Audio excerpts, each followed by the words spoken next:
It's a beautiful getaway day in Miami for the D-backs. Sunny skies, cooler temperatures, and a rare open roof here at Marlins Park, where the Diamondbacks will look to left-hander Robbie Ray to snap this 5-game losing skid against Marlins lefty Adam Conley. We are set for D-backs baseball on Fox Sports Arizona. Good afternoon from Marlins Park, and welcome to the broadcast. Steve Berthiaume, Bob Brenly along the way. The D-backs and the Miami Marlins, the series finale here, as the Diamondbacks try to avoid a sweep, and hopefully, Bob, the new look to the park will change the Diamondbacks' luck in this series. Yeah, very much like Chase Field. You can open the roof, you can open the panels, or you can do both, and because of the comfortable temperatures here tonight, everything is wide open. We'll see what effect that has on a batted ball. This is a very rare occurrence here. We're lucky back home because we can keep the ballpark open hopefully the first 2 months of the season. This only happens maybe 1 or 2 days a year, it seems. Yeah, those 1 or 2 days it doesn't rain here in Miami. That's the main concern here. Heat and humidity obviously a factor, but the rain is the reason they keep the lid closed here.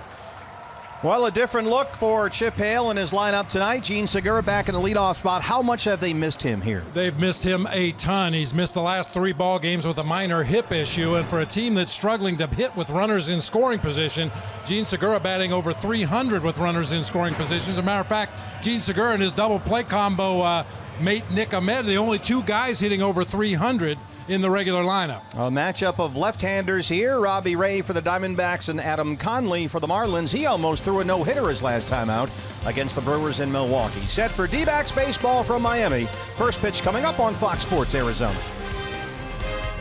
Arizona Diamondbacks baseball on Fox Sports Arizona is brought to you by CenturyLink. Switch to CenturyLink Prism TV for an advanced TV experience. Learn more at cprismtv.com. By Jack in the Box. Taste the all-new Double Jack Burger today, only at Jack in the Box. By Papa Murphy's. Love at 425 degrees.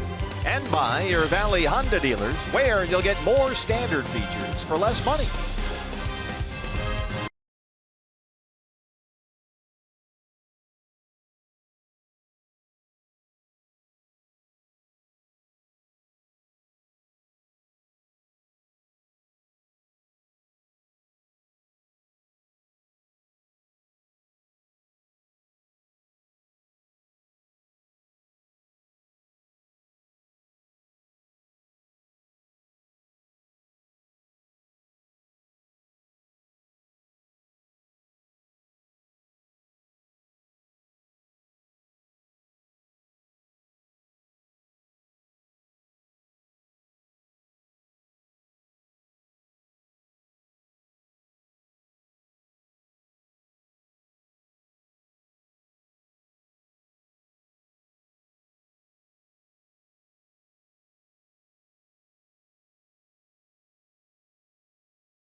Arizona is brought to you by Chaz Roberts Air Conditioning and Plumbing. Choose Chaz.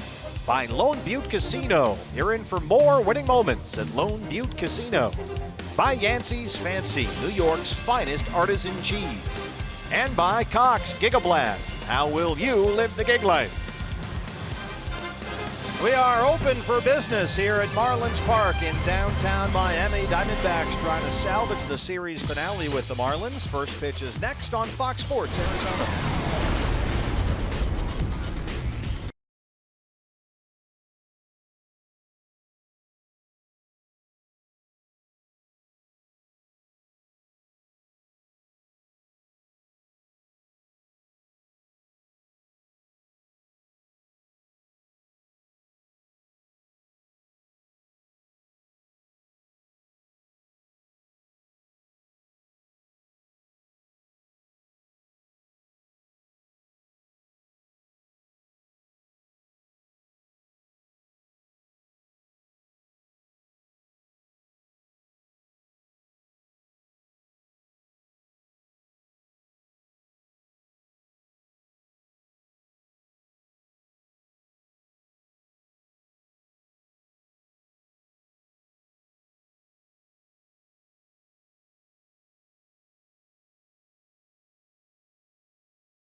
A beautiful day in Miami. Clear skies, cool temperatures, and the roof at Marlins Park is wide open. The outfield panels as well. Steve Berthew, Bob Brenly, and Jody Jackson with you.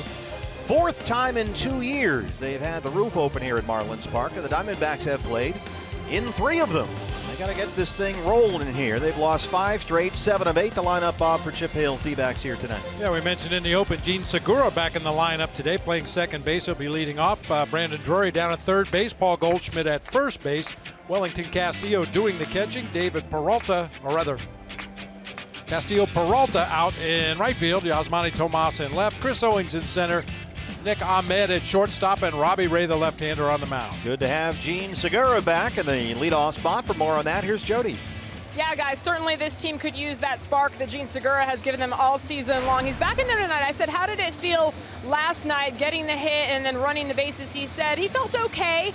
Still a little scared to go 100%, but he said, look, tonight he's going to be smart about it. He's hoping the injury will get better and better. And Chip Hale mentioned, look, we would not put him out there if we thought the injury could be more damaged out there. They feel like he'll continue to get better. But again, Gene said he has to have that fine line of thinking about it, being smart about it, but not letting it constantly be on his mind that hip injury is there. So certainly good to see Gene back in the lineup for the D-backs tonight.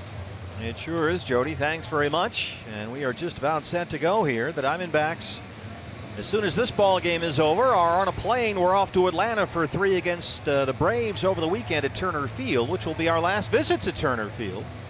Fighting that traffic and everything. They're building a new ballpark north of the perimeter there. And then it's off to Colorado for 3 against the Rockies. So we finish up here, but still a long way to go, BB, on this road trip. Yeah, and you really have to think in those terms. It hasn't been a great road trip so far, dropping the first 2 games here at this ballpark, but a lot of baseball left on this trip, a lot of baseball left this season. Plenty of time for the D-backs to right the ship, get the offense going a little bit, and we're starting to see some signs from the starting pitchers, getting a little deeper into the ball game, pitching a little more effectively. Hopefully that'll keep going in the right direction as well. And you always say it's not who you play, it's when you play them. And Chip Hale's ball club seems to have caught the Marlins at a bad time because they have won the first 2 games in this series. Don Mattingly's team playing very well right now. They just came back from a terrific road trip, and they've won 9 of their last 10. Yeah, people that have been around baseball for a long time will say it's not who you play, it's when you play them. Think back to that series in San Francisco. We caught the Giants when they were really struggling offensively, went in there and swept a 4-game series. Now we bump up against the Marlins, and they are red hot.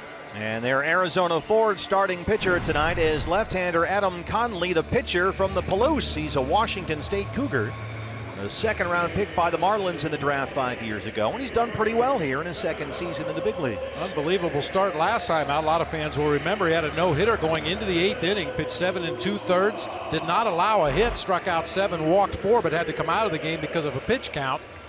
And you may notice some similarities to Chicago White Sox left-hander Chris Sale. Very low 3/4 arm angle, really bears in on the right-handed hitters.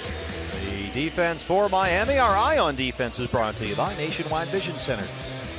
Looks a lot like the outfield we've seen the first 2 games. Christian Yelich in left, Marcell Ozuna in center, Big Giancarlo Stanton out in right field. It'll be Prado and Echeverria on the left side of the infield with Dietrich and Johnson on the right side. Leadoff hitter JT Realmuto behind the plate, and the left-hander Adam Conley on the mound. All right, BB, we look to you. 5 losses in a row here. Something's got to change. So what is your Valley Honda dealer's key to the game? Turn it loose. Boy, we've seen some very, very tentative at-bats, especially with runners in scoring position. A lot of hittable strikes have been taken. A lot of pitcher strikes have been swung at. A lot of easy contact. I think it's time to get back to being aggressive the way they were in the Cactus League in the early part of the season. Everybody up and down the lineup just swinging the bats aggressively and pitches in the zone. And we are finally set to go. Left-hander Adam Conley on the mound for Miami. The right-hand hitting Gene Segura steps in. Ed Hickox is our plate umpire tonight. He's got the balls and strikes on an absolutely beautiful evening here in Miami, Florida. Segura looks at ball 1. He's at .339 and 4 home runs. And a pinch hit single in the ball game last night. Now 1 behind the Nationals, Daniel Murphy for the major league lead in hits. Oh, this guy is all elbows and kneecaps out there on the mound. Yeah, that Chris Sale comparison is one you hear a lot. A big, tall, lanky lefty with that funky arm angle. 2 balls and 1 strike on Gene Segura.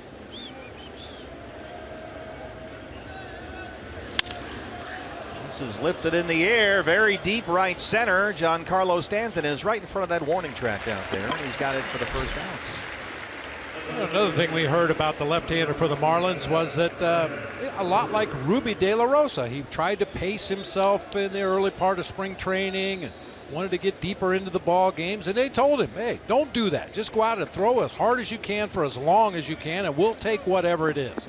Same thing the Diamondbacks are trying to do with Ruby De La Rosa. Brandon Drury now.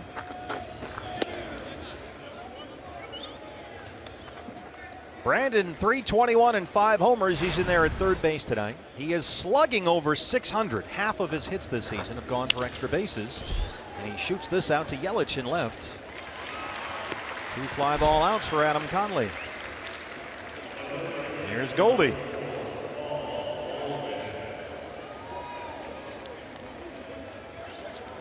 Do you think the entire group, and it might not even be intentional, it could be up there somewhere in the back of everyone's mind, do you think they're waiting for Goldie to get going? I think there's probably a few guys that are waiting for Goldie to get going, including us up here in the booth. You know, you look at the walks, you look at the on-base percentage, all outstanding numbers for Goldie, but it just seems like he is one of the guys that's been very tentative. Yeah, he's got a great eye for the strike zone. He's had some borderline pitches called against him, but he's also taken some very hittable pitches early in the count. Good to see him attack that first pitch here tonight. 0 for 4 last night, a couple of strikeouts. And he's in there taking his cuts against Conley, down a ball and 2 strikes. Dave Magadan, the hitting coach.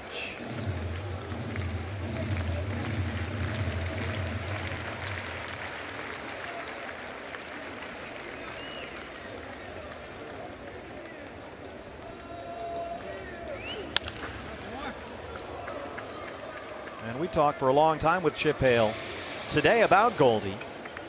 And Chip said that he's seeing Goldie right now going back and forth between being aggressive at the plate and non-aggressive. And they'd like to see him get more aggressive with pitches in the strike zone early in the count. And that's what you were just talking about. Because as Chip said, and we're looking at another instance right here, every time you look up, it seems lately, Goldie is hitting with 2 strikes. Saw it last night against Jose Fernandez. First pitch breaking ball right down the middle of the plate for a called strike 1. And that always makes it tough. Anytime you fall behind a good pitcher, that's when they expand the zone. And then because you're behind in the count, you tend to chase some bad pitches. It's just a combination of things. But all it takes is one good solid line drive to get that feeling back again. He struck out in his first 2 at-bats last night against Jose Fernandez. He's back even now, 2 balls and 2 strikes. So as the game goes on here, and when Goldie's up, watch and see if he attacks early in the count. How aggressive will he get? He strikes out here. A 1-2-3 first for Adam Conley. We're in Miami. Robbie Ray coming up next.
A rare open roof night at Marlins Park. And your Arizona Ford starting pitcher for the Diamondbacks is the left-hander Robbie Ray, who after a very promising beginning to his season has fallen off the rails a bit here. Robbie winless in his last 2 starts, and in each one he failed to even reach the 5th inning. Yeah, went 4 starts to begin the season without surrendering a home run, gave up 4 in his last time out against the Colorado Rockies. Walks always an issue for Robbie Ray, and subsequently the pitch count becomes an issue for Robbie Ray. Here's the catcher and the leadoff man. Just let that sort of sink in. The red-hot JT Realmuto. And he is hitting .329 with 2 homers and has had an excellent series. He's got 4 hits, including a pair of doubles. 3 for 4 last night.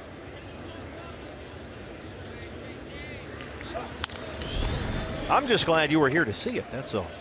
Me too.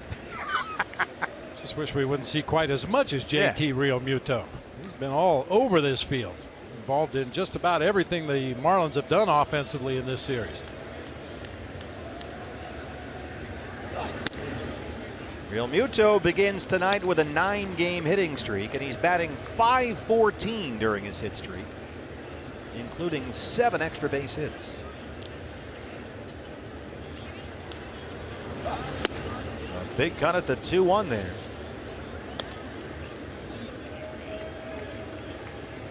The numbers during Realmuto's 9-gamer. He's been on base, it seems, the whole series. Slider, the 3rd for Drury. 1 away for Robbie Ray. Here's the lineup for Don Mattingly's Miami Marlins tonight. Good start. JT Realmuto, the catcher, goes down on a ground ball to 3rd base. He'll be followed by Martin Prado at 3rd base. Christian Yelich out in left field. Giancarlo Stanton out in right. Marcelo Zuna in center. Chris Johnson back at 1st base tonight. Derek Dietrich will play 2nd base. Adeiny Echeverria at shortstop, and Adam Conley, the lefty, on the mound. Martin Prado.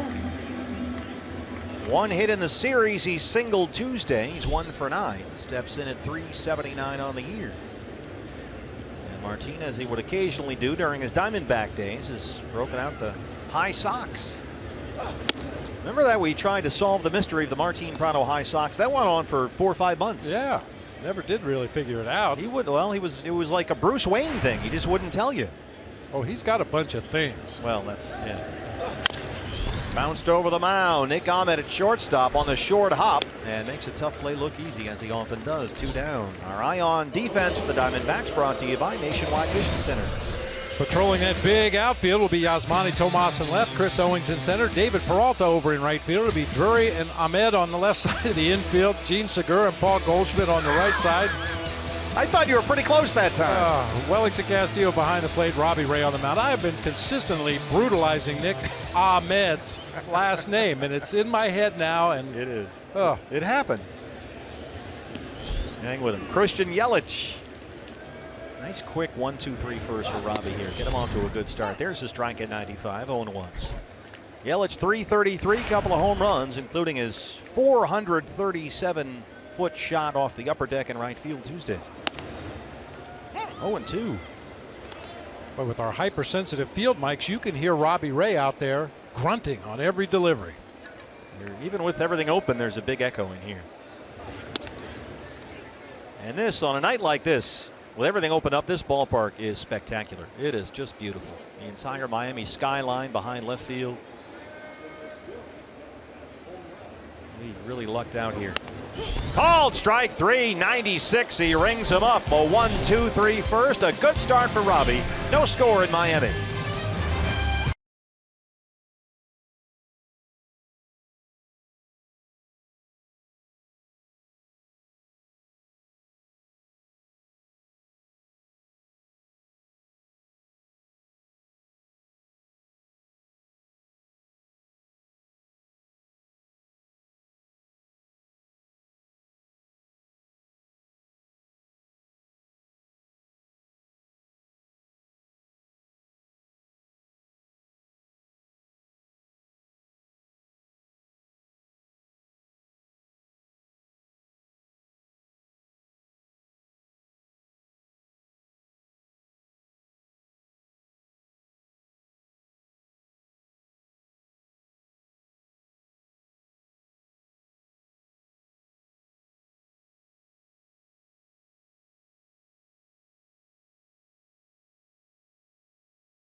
Hey fans, a D-backs home run tonight means a free jumbo jack tomorrow at participating Jack-in-the-Box locations with the purchase of a large drink. Second inning, Wellington Castillo leads it off for the Diamondbacks against Marlins lefty Adam Conley, who worked a 1-2-3 first.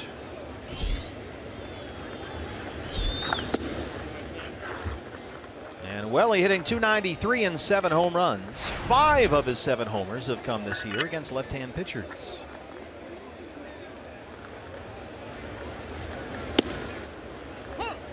He had a pair of hits in the series opener here Tuesday, including this opposite field home run off a left-hander. Yeah, Welly's hit some big home runs in his time here in Arizona, but that was a blast to the opposite field.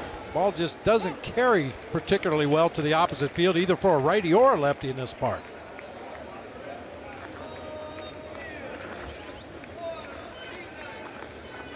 All 7 of Wellington's home runs this year have come in his last 14 games. And he Strikes out here to open up the second. Back-to-back strikeouts now for Adam Conley, who really is a Chris Sale clone. I mean, you see video, that's one thing, but he is like Chris Sale 2.0. Yeah, that low 3/4 arm angle gives him that angle to bear that ball in on the right-handed hitters or backdoor them with an occasional breaking ball. David Peralta gets in there against the lefty.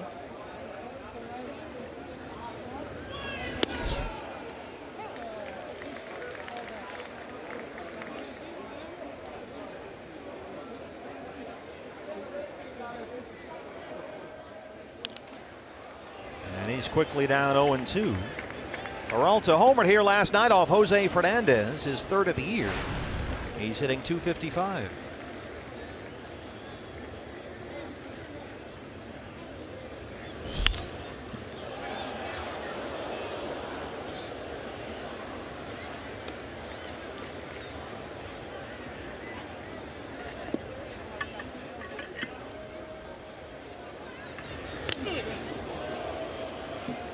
That hit him.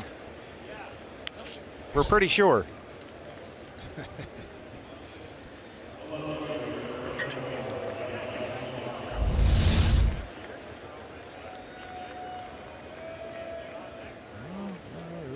Glancing shot. Breaking ball just didn't take the break that time. Chip was talking about this before the game today. There were a number of close calls from Marlins pitchers, he mentioned, and he said his dugout was getting a little salty over the course of the game last night. It's something the Diamondbacks hitters have noticed. Yasmani Tomas jumps on the first pitch, fouls it back. It's 0-1. Tomas, 286. He's got 5 home runs, 2 singles and a walk in this series. He's also struck out 3 times.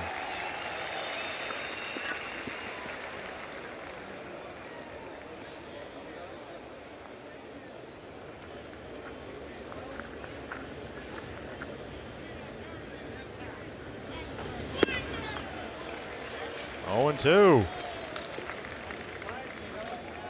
Tomas hitting an even .400 versus lefties this year. That includes 3 home runs, so this is a pretty favorable matchup. The irony there with Christian Yelich for the Marlins is he's a left-hand hitter. Yeah.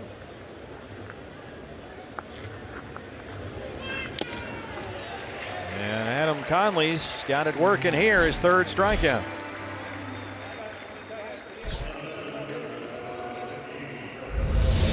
Overpowers Tomas with a high fastball here, belt high right by him.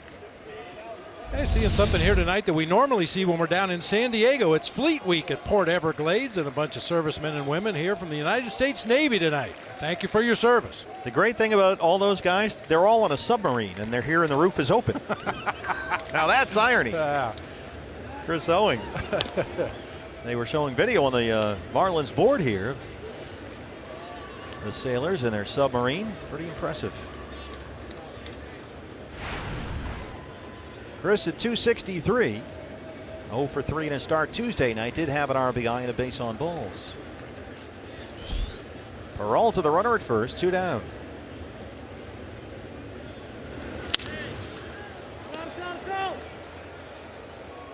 Hey, you see there's a couple of servicemen sitting right behind home plate with their uniforms on. Apparently they must be the Admiral's chauffeur and bodyguard. The rest of the guys are sitting up in the upper deck. There you go.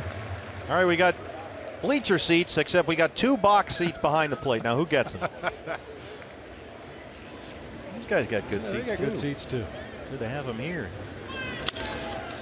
Right by Matt Williams at third, and let's see if this guy, he made a good play. Nice. That might be the first one this series. Fielding percentage for the ball dudes here is not good. Yeah, it's a little low. They should have the dancers do that. They could dance around between pitches. That's all right. You didn't like her. Look at the, they must have a name, the dance troupe here. Seal lays off that one, a ball and 2 strikes. I'm told our producer Brad the Big Dog Weimer says they are the Marlins Energy Squad. Oh, good. They look like they have some energy. Sorta? Kinda.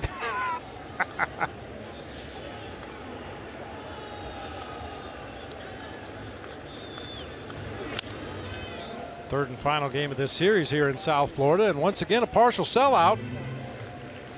Emphasis on the word partial. Yeah, it's a spectacular night here, just gorgeous.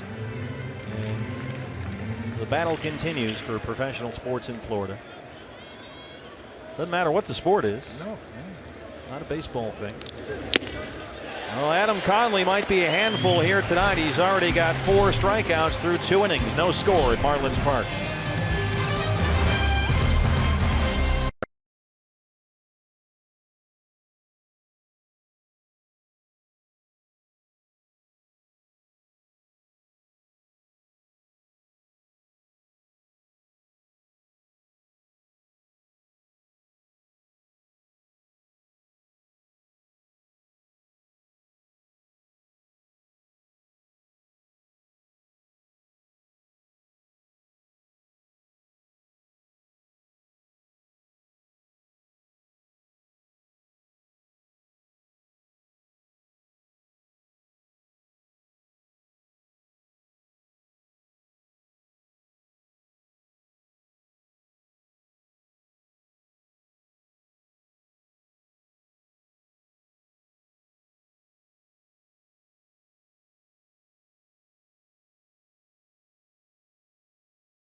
All right, masks on, BB. All right, I like it. D-backs fans with us, and you can follow Diamondbacks baseball live fans with the MLB.com at bat app.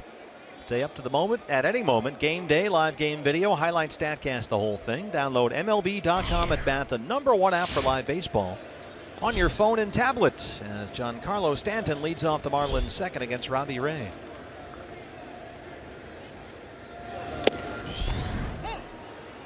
Well, that's what the Diamondbacks have tried to do to Stanton throughout this series. Pound that fastball inside on the corner of the plate or even farther inside. Don't let him get extension.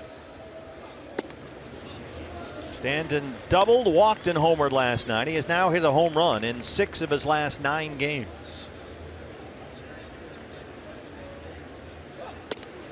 They overload the left-hand side of the infield against the big man.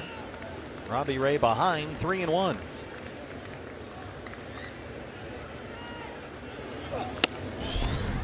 Missed with a 95-mile-an-hour fastball there. And it's a leadoff walk for Stanton. That brings up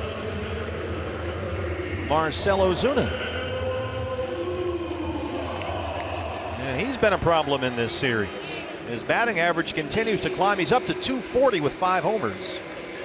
The average for Ozuna was down below 200 about 2 weeks ago, but he's got 3 hits in the series, including a home run here Tuesday.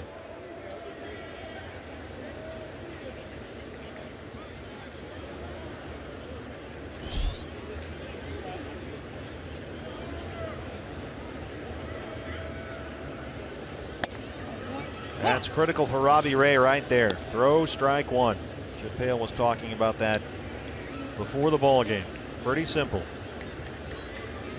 Throw, strike 1. Get ahead in the count, and then throw that changeup and slider for strikes.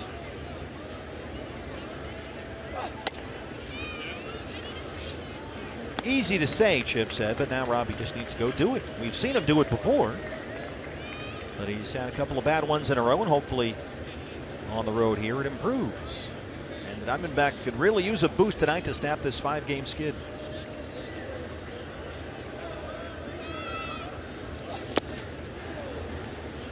Well, one thing with Robbie, when he falls behind in the count, he tends to turn into a nibbler. You know, the count's in the hitter's favor. He's given up some home runs, maybe a little shell shock from that last outing against the Rockies when they hit 4 homers. But when he falls behind in the count, rather than bite off a bigger chunk of the strike zone, he tries to nibble out on the corners, knowing that that hitter's going to take an aggressive swing. Comes in with a fastball there on a 1-2 count. It backs up Chris Owings on that warning track, and CO runs it down. Stanton will tag and head for second. Way out there in deep center field. That was a good example, Bob. Oftentimes, Robbie, when he's ahead 1-2 like that, will go to the changeup or the slider. That time he came in on Ozuna.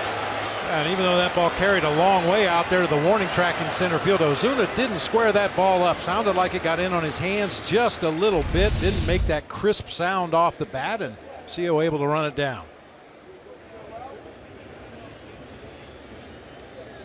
They've asked him to get ahead in the count. Go slider, changeup, at that time a hard fastball. Challenged Ozuna and got away with it. Here's Chris Johnson, the former Diamondback.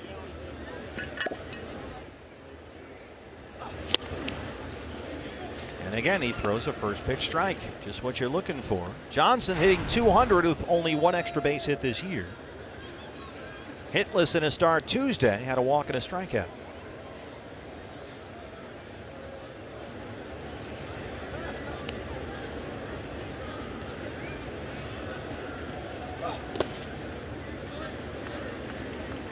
And you can hear Robbie. It's like watching a tennis match when the guys are on the baseline there just grunting, exchanging those long volleys. Robbie's letting it go here tonight. And that's actually something they've told him to do.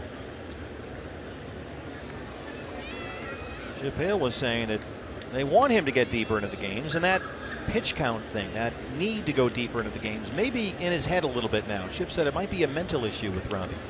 So they've tried to tell him, just don't worry about it. A lot like they did with Ruby De La Rosa. Just go out there, attack immediately from the first inning, pitch as hard as you can for as long as you can. It seemed to work for Ruby, and they're hoping it'll do the trick for Robbie Ray. Don't save anything, just pitch.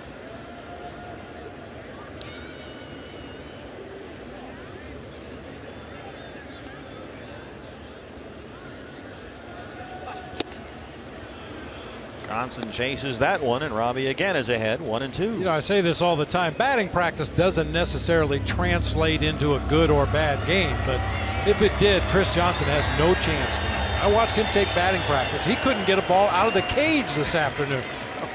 He banged on the side pole of the cage at one point. He was so frustrated he couldn't hit off the coach throwing BP. If you can't get a hit off Frank Menachino, good luck with Robbie Ray. Yeah, throwing 50 miles an hour. And, you know, occasionally a guy is working on something specific during batting practice, and you don't see the results that maybe you'd like to see, but boy, it was ugly. 2 balls, 2 strikes, 1 out. Giancarlo Stanton, the runner at second. Headed for the right field corner and out of play. I watched Giancarlo Stanton take batting practice today, and of course he had a couple rounds where he was launching him into orbit, but his first 2 or 3 rounds of batting practice he was just hitting one ball after the other to the right side, grounders to second base, line drives into right field, nice controlled swing, and then the last couple rounds he put on a show. It's pretty cool to watch. Yeah, it is. 2-2. This might be a case where he's nibbling a bit here. 3-2 down. He does have a base open with a left-handed hitter in the on-deck circle. Eric Dietrich getting a start at second base tonight.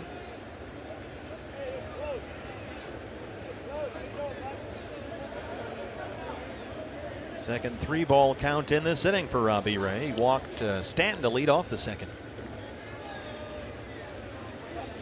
And he strikes out Johnson. Second strikeout for Robbie Ray. 2 down. Well, the batting practice struggles continue for Chris Johnson. Chases a bad pitch down low out of the zone. But it's nice to see him get strikeouts with either that slider or that changeup. Derek Dietrich, 295, couple of home runs. He is hitless in the series. He's been hit, he just hasn't got to hit.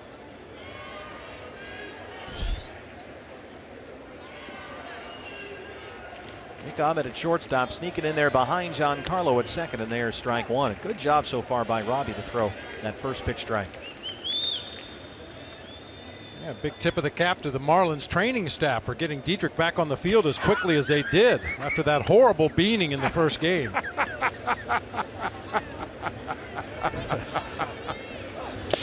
Swing and a miss. Well, that left elbow might still be barking. Yeah, you never know. He's down 0-2. Oh, my.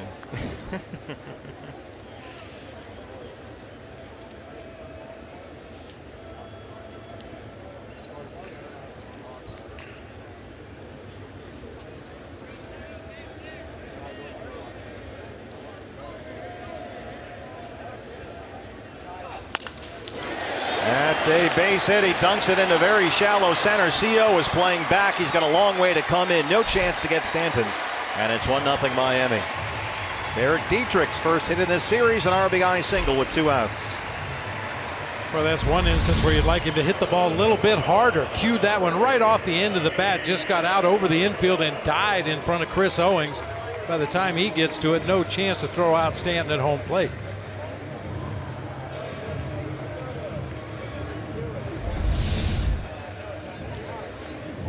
So the leadoff walk comes back to bite Robbie.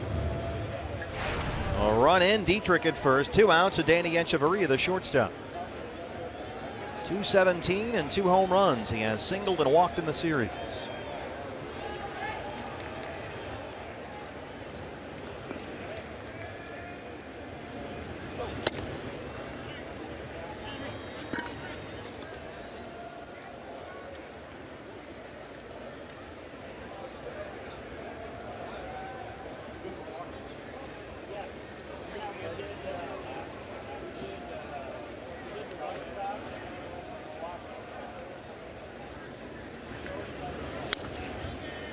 One and one.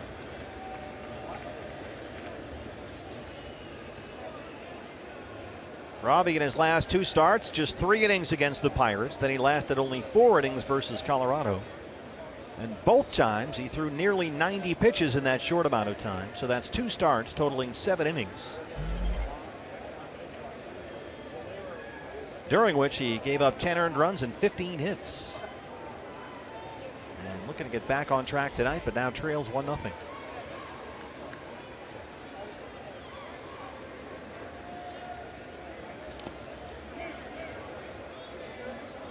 He did not go. That's Mike Estabrook down there at first. So it's 2 balls and 1 strike to the Marlins shortstop.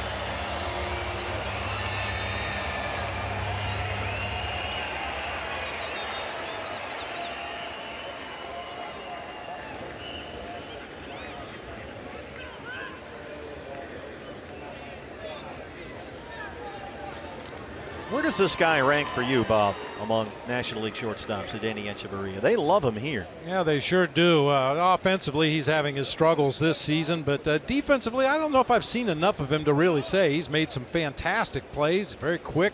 Hands are very quick, turning double plays. Seems to get a good first step on balls hit to his right or left, but we're so spoiled watching Nick every day. It's hard to imagine anybody plays the position any better than him. He was among the finalists for the National League Gold Glove at shortstop last year with Brandon Crawford and Andrelton Simmons. Javi Ray behind in the count, 3 balls and 1 strike. The pitcher Conley on deck. Full count, 3-2. Well, that's where you'd like to leave him. Have that pitcher leading off in the 3rd inning. You can retire the Marlins shortstop right here with 2 outs in the inning.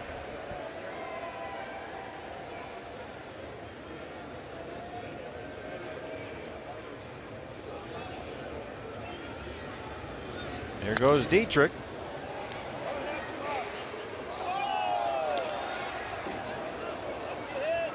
Don Mattingly was in Los Angeles last year, of course, with Jimmy Rollins. And Rollins always told him that Echeverria is the best shortstop in the league.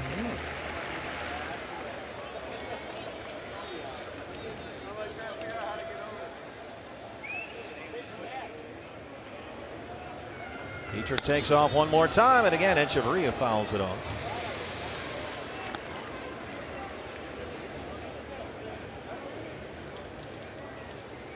No more foul balls. That's the big thing with Robbie Ray. One of the issues. The pitch counts get up there quickly.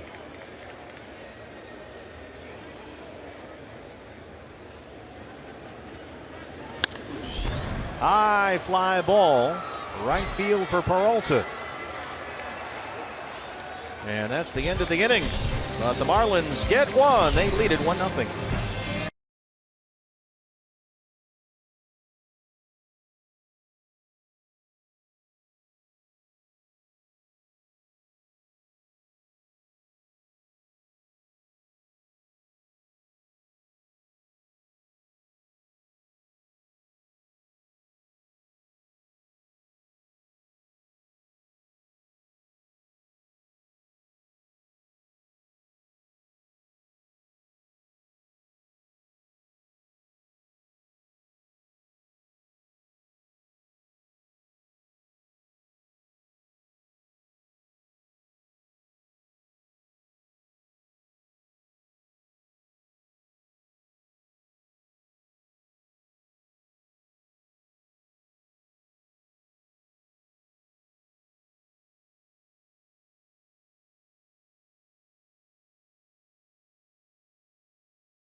Backs trail it 1-0, and Adam Conley, the Marlins lefty, 4 strikeouts through 2 innings there, baby. Yeah, he just kept the ball down, both the slider and the fastball. He worked both sides of the plate, elevated that time to Yasmani Tomas. Once again, right there to Chris Owings. He seems to have it working in the early going tonight, and it may take an at bat to get a look at this guy and find that release point and see the movement on his pitches. It's not uncommon for a team facing a pitcher for the first time to struggle at least the first time through the lineup. Nick Ahmed leads off the Arizona third. Conley is very analytical about his delivery and his mechanics. He's a very intelligent guy. And he has an interesting approach out there. We talk all the time about pitchers trying to attack the hitter. Well, Conley, in one sense, tries to charge right at them. And says he looks to get really low on that mound and get heavy into the ground. Really plant that front foot down. He's a big guy. And he says when he plants that front foot down low on the mound, it helps him get far closer to home plate the lower he gets. And then he says he can release the ball really close to the hitter. So that way the hitter is going to see the ball later, and that perceived velocity is going to be higher. So he's throwing harder and closer than the hitters are used to seeing. Foul ground. Prado near the seats. And it's out of play. You know another big, tall left-hander that did that? Randy Johnson? Yes, indeed. There was a time earlier in his career when Randy struggled with his mechanics, couldn't throw consistent strikes, and at one point it was pointed out to him that if you get your upper body out over your front leg as you're delivering that pitch, it gets it that much closer to home plate, gives the hitter that much less time to react to what you're throwing, and boy, did it work. He really likes to use the force of the ground and the slope of the mound to help create energy without even having to do too much. It really helps the torque on his arm. And for Conley, he says that front foot is critical. It's very important. Plant it down hard, and then he waits to turn his shoulder, so he sort of uncoils like a loaded spring there once that front foot is down, and it's very effective.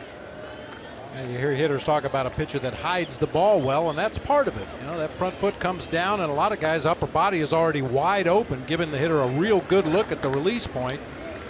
Conley tries to keep that front side closed till the last instant. Good at bat here for Nick. He's worked the count full 3-2. Yeah, the way he put it was it's his hand delivering the ball instead of making the pitch happen, and the arm's just along for the ride. It's easier on him. He says he's not even sore after starts anymore. Good battle here for Nick Ahmed.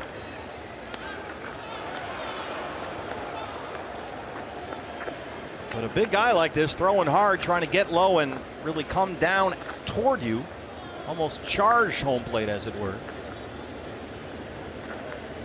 That's a lot to deal with up there, especially from the left-hand side. Ahmed belts this one to right center. Stanton runs it down. And that's the first out in the third. Yeah, Conley's kind of worked his way backwards. He started as a closer at Washington State University. His junior year, he asked the coach if he could be a starter. He thought that would be his best route to be a high draft pick, and indeed it worked. Got a change up that the scouts really like, and he's worked on his slider a lot, he says. A lot like Robbie Ray there. He's got good hard fastball from the left-hand side, a change up and a slider. Robbie down 0-2.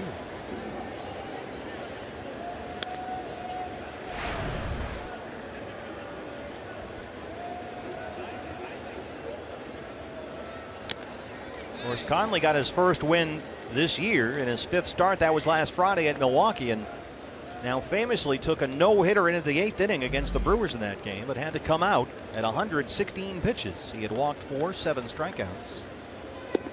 And he strikes out Robbie Ray. That's 5 punch-outs for Conley, but Don Mattingly had to pull the plug at 116 pitches with 2 outs in the 8th inning. He was 4 outs away. There's a little bit of it. And Mattingly said, look, as a manager, he has a responsibility to try and keep guys healthy through the course of a whole season. And that means not abusing him, not overusing him. You're taking a guy's career here and putting it in danger, he said, if you just let him keep throwing. But that got to be a brutal decision. Oh, yeah. I can imagine what Nolan Ryan would say if you came out and tried to take the ball away from him in the 8th inning with a no-hitter at 116 pitches. Jean Segura. It's just such an arbitrary number, 100 pitches. I mean, there were starts where Randy Johnson, after 30 pitches, you could tell this is not going to be his night. And then there were other games where he'd get to 130 and still be fresh as a daisy. Popped him up. Derek Dietrich drifting out from second base. 3 hitless innings so far for Conley. Marlins lead it 1-0.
Diamondbacks trail the Marlins 1-0. Time for our Quicken Loans Rocket Arms. These are updated strikeout numbers through the first 2.5 innings. Robbie Ray third on the Diamondbacks, and Adam Conley, who leads off this inning up there, second on the Marlins in strikeouts. He's got 5 so far tonight.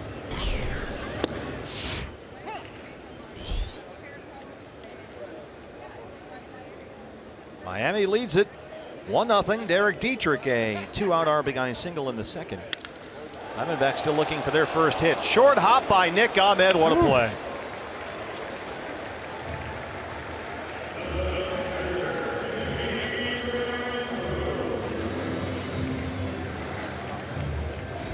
How many more times we can say it? He makes tough plays look so easy. That was a bullet hit up the middle of the field. He came over there like he was going to try to field it in the air, realized the ball was going to hit the turf first, didn't bother him a bit, just changed his glove angle, made that scoop and throw, and made it look easy. JT Realmuto, the leadoff catcher, grounded out his first time up. Even Nick was talking about that turf out there before the game today. He went down hard right in the first inning. He made a diving stop, if you recall, on the Martin Prado grounder in the Marlins first last night, and just kind of planted on a seam, he said, and it really shook him up. Lost his sunflower seeds, but he said the toughest part was the edge of the grass, the seam with this new sod that's been put down following the Beyonce concert. All you single ladies in the house. 0-2. Robbie Ray blows away JT Realmuto. That's 3 strikeouts for Robbie, 2 down. It's been an effective pitch for him in the early going. Stay down, down, down, and then elevate that fastball in the mid to upper 90s from time to time. He blew it right by the Marlins catcher that time. Martin Prado. Mike Butcher, the pitching coach. So far, Robbie has walked 1, struck out 3, given up only 1 hit, the Dietrich RBI single.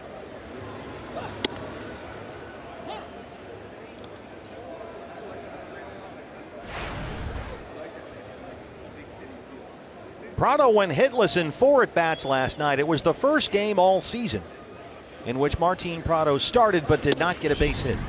And it snapped an 8-game hitting streak for him.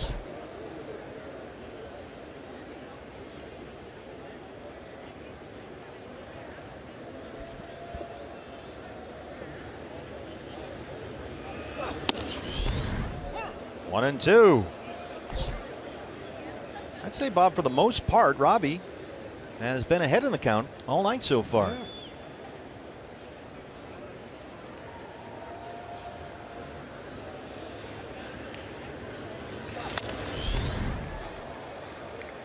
By the way, did you see our selfie bro on the pregame show? Oh, yeah, I did. You did? Yeah, he's a star now. That's all it takes. Yeah.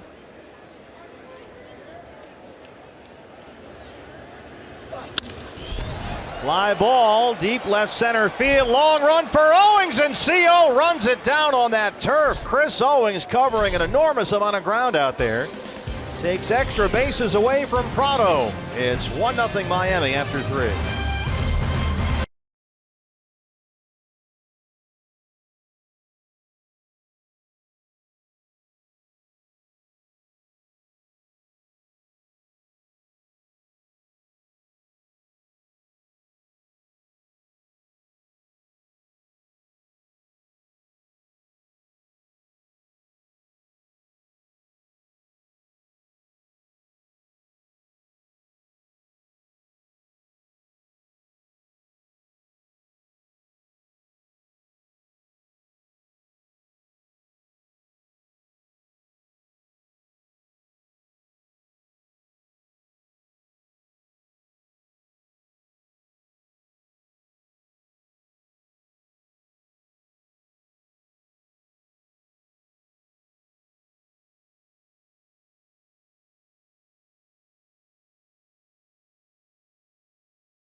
Nothing Marlins. We head to the top of the fourth. You thought you were just going to come to the ball game and enjoy yourself. Instead, you get put to work.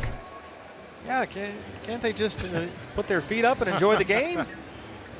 You know what they would really enjoy? If the Diamondbacks score 5 runs or more tonight, Taco Bell is giving away 3 free tacos with the purchase of a large drink between 4 and 6 the following day at participating locations. Beautiful shot from our Fox Sports Arizona blimp. Marlins Park all opened up for business tonight on a beautiful night here in Miami. But the Diamondbacks trail the Marlins 1-0. Adam Conley has set down 5 in a row. Brandon Drury leads off the Arizona fourth. Second time through the lineup. See if the Diamondbacks hitters learned anything that first time through. Brandon doubled and walked last night. He's got 3 hits in the series. He lined out to left his first time up. Brandon was hitting a .182 about 10 days into the year. And since then, over his last 15 games, almost all of them starts, he's hit better than .370. 12 extra base hits, 10 RBIs in those 15 games. So the production has made him mandatory, I think, Bob, at this point. As an everyday guy in this lineup, the question is, where does he go? Somewhere on the field. It's at third base tonight against the left-hander. Jake Lamb has the seat. 2-2. You know, and it's really totally understandable for a young player like Brandon Drury, getting regular bats every day in the Cactus League, a lot of extra hitting. You know, he was in a real nice rhythm. His timing was perfect. The season started, he found himself coming off the bench as a double switch or a pinch hitter late in the game, and that fine timing and rhythm just disappeared for a while. Yeah, he looked like a different guy than we'd seen the entire spring. But as soon as he got back in there every day, it was like they flipped the switch back. Brandon going to get a moment to walk that one off.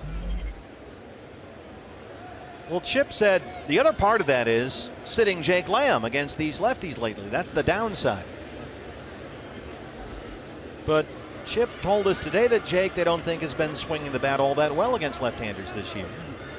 They have to find a spot for Drury's bat right now. Jake this season 3 for 16 against lefties. But 2 of those hits are home runs. He's also struck out in half of his at-bats against left-hand pitchers, but that seemed to be the thinking of the coaching staff.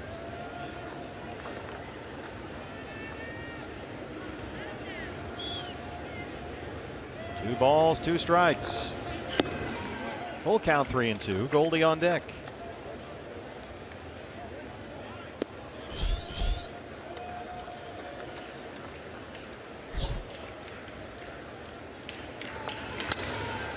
Prado at third, backs up, sets and throws.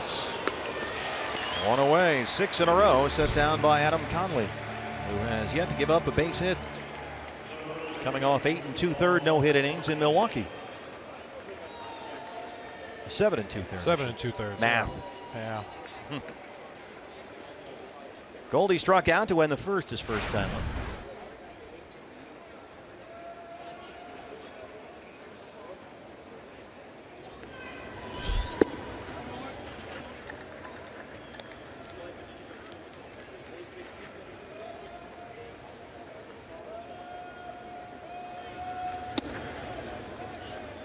And again, the idea with Goldie from Chip Hale, they want him to be more aggressive early in the count.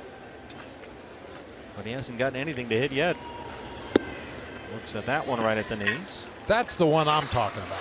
Why? You got a 2-0 count. It's an apparent fastball count, and he takes a fastball right down the middle of the plate. Now, we know Goldie hits with 2 strikes. He's as good as any hitter in baseball hitting with 2 strikes. But why not just blast that 2-0 fastball right down the middle once in a while? That's what they're looking for. They would like him to be more aggressive, and Chip said it's like he's sort of caught between aggressive and non-aggressive in the middle there, going back and forth. But once again, as he said, every time you look up, Goldie is hitting with 2 strikes, and here's another example. Missed at the knees. And part of it is Goldie's unselfish nature. You know, his idea is the more pitches I can see, the more it's going to help the guys hitting behind me in the lineup. Especially if he ends up taking a base on balls. Leading the major leagues in walks. Knocks that into the seats and out of play.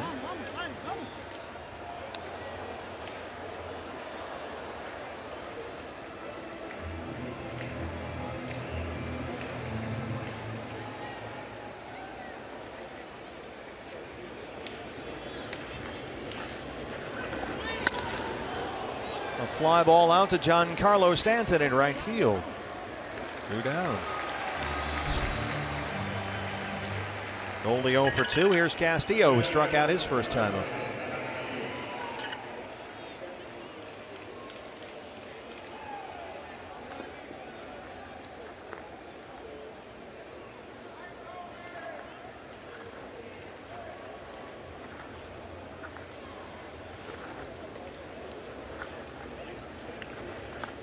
Adam Conley took a no-hitter into the 8th inning in Milwaukee in his last start. So far, 3 2/3 hitless innings here tonight.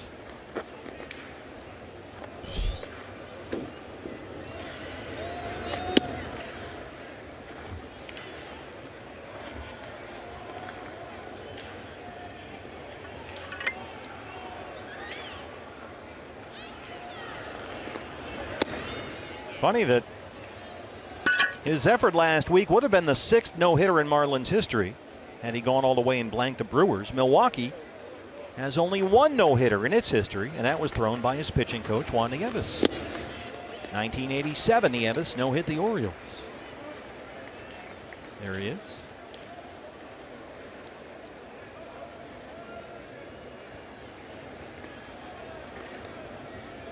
Bill Schroeder had some real smart fingers working that night. He was the guy behind the plate.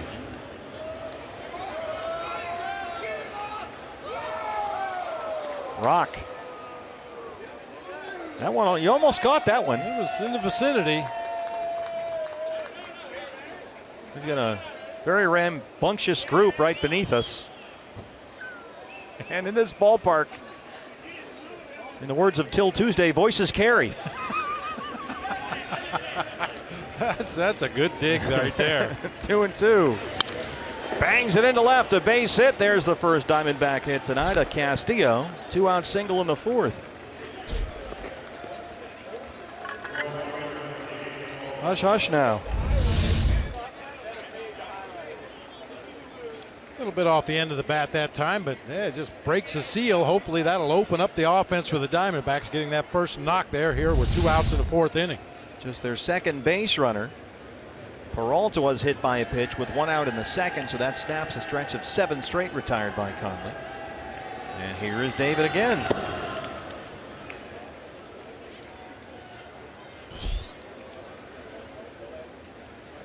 Peralta just 3 for 20 since the end of a 6-game hitting streak of the last homestand.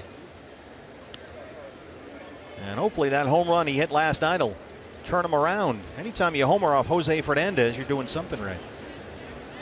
Just the 2nd home run Fernandez had given up all year. Lays off that one. He's ahead 2 balls and no strikes.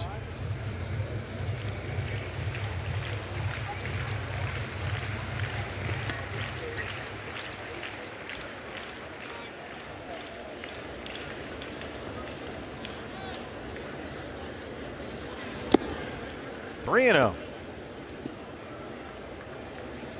David hitting an even 200 against left-hand pitching this year. That's down 50 points from last season.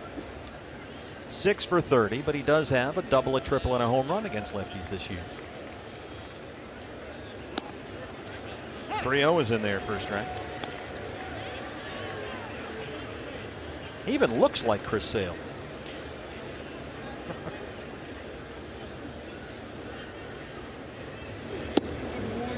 Ball 4, first walk for Conley.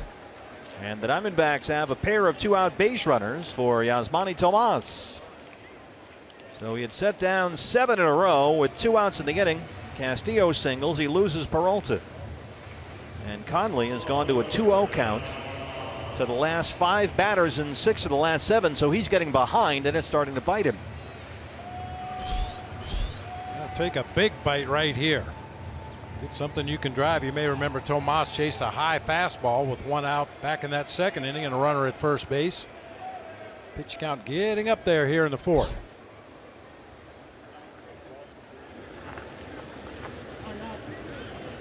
Tomas struck out his first time up. Swings at the first pitch. It's 0-1. Well, Chip told us before the game today the coaches have talked to the entire group and told them at some point this team will get on a run. He said they have told the players that incessantly. They will get hot here soon. Maybe not right now, but soon. It's one thing to hear the words. It's another thing to go out there and get the results. Yeah.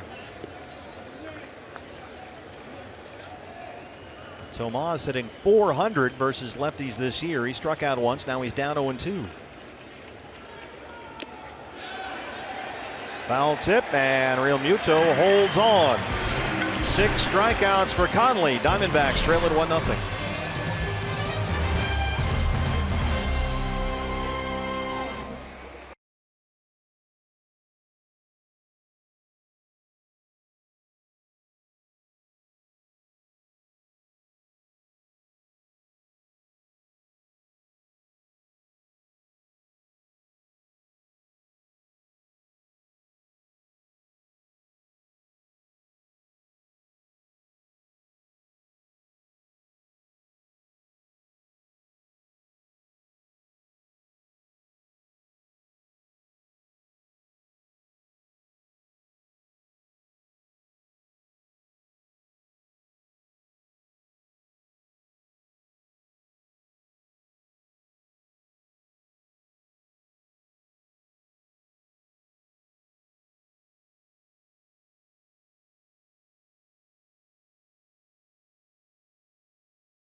Diamondbacks trail it 1-0.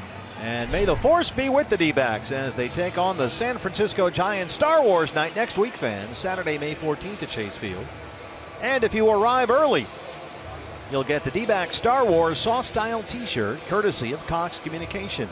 D-backs and the Giants Saturday, May 14th. The Star Wars soft style t-shirt. For tickets, visit dbacks.com. Christian Yelich leads off the Marlins' 4th against Robbie Ray, who sit down 4 in a row. And uncharacteristically, Robbie falls behind 1-0. Ray tonight 7 first pitch strikes, including 6 of the previous 7 he'd faced. Done a pretty good job staying ahead in that count so far. That's what they're looking for. Get ahead, then throw that changeup and slider for strikes. That was the game plan, and so far, for the most part, he's executed it. 50 pitches, 33 strikes. But behind here, 2-1. Pretty good front door slider right there. Kind of knee buckled Yelich just a little bit. In the estimation of Ed Hickox, it didn't get back to the inside corner. See Wellington Castillo keep it down. And you notice Welly catching on one knee a lot tonight. Really trying to give that low target to Robbie.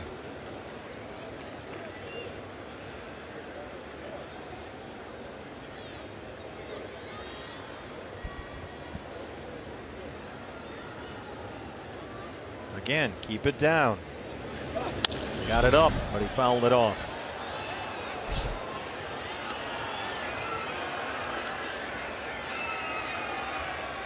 Yelich struck out looking to end the first.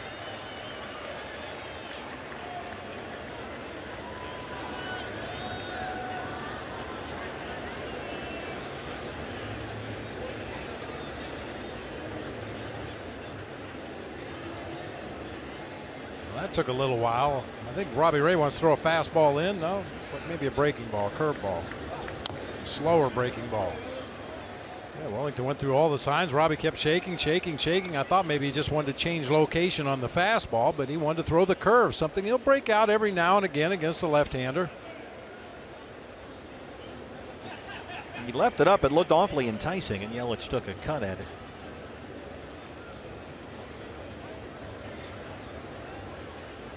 Ball in. Good location yeah, there. Real good spot. On the corner with a little bit of tailing action farther inside. All Yelich could do was fight it off foul on that right side.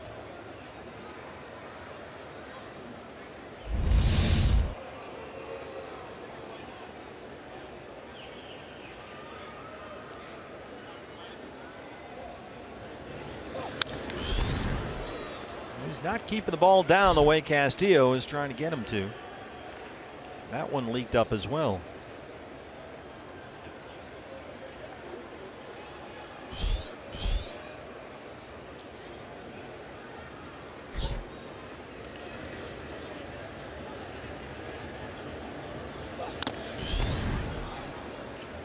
This has turned into a battle royale. Remember, Yelich is very good against left-hand pitching, for a left-hand hitter especially.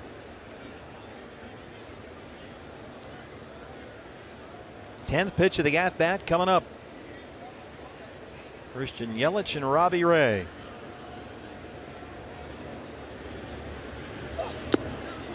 Full count, 3-2.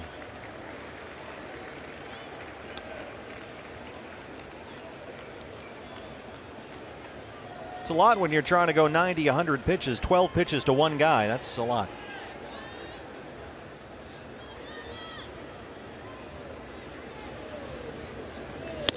Got him. Robbie wins the battle. 96, blew it by him, his fourth strikeout. He set down 5 in a row.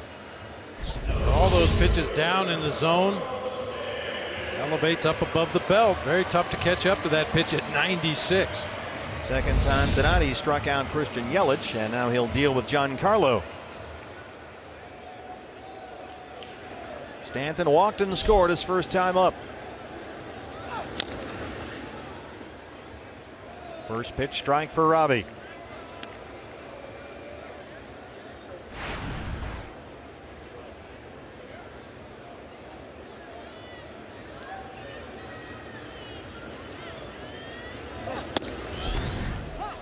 Jumps ahead 0-2, just what you're looking for. 8 of 13 first pitch strikes.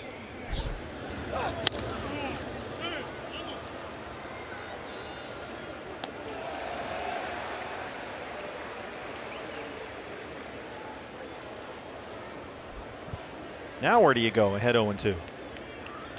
Looks like in. Oh, he left it out over the plate, but he drives it right to Peralta. 2 outs.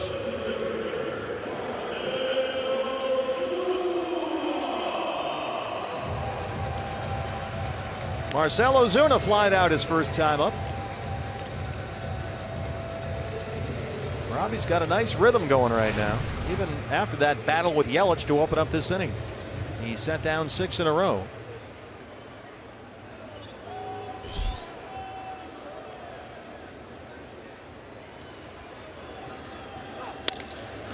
Base hit by Ahmed. Hard into left. It's a 2-out single, second hit tonight for Miami.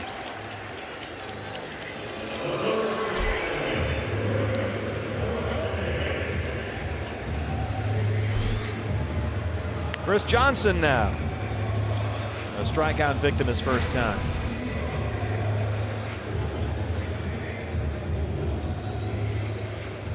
And a guy who has very good career numbers against left-hand pitchers.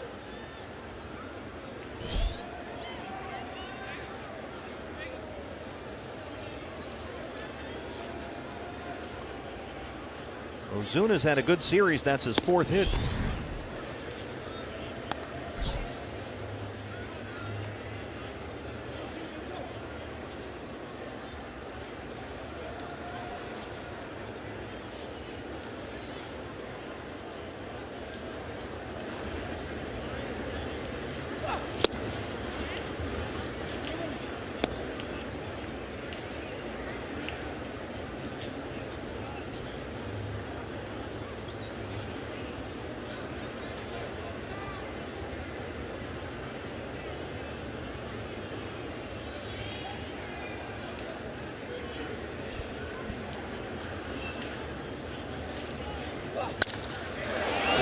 Driven deep to right field. Peralta backing up on the track. He'll play it off the wall. Ozuna flying around third. They'll wave him home.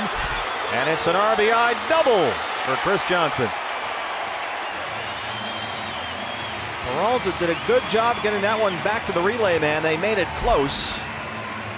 But the Marlins take a 2-0 lead. It's always going to be especially tough with 2 outs in the inning because the runner at first base, Marcell Ozuna, when that ball's put into play, you just put your head down and go. You're not worried about tagging up or whether the right fielder can get to the ball or not. Ozuna was off with the crack of the bat and scores all the way from first base on that double. Just the second extra base hit all season for Chris Johnson.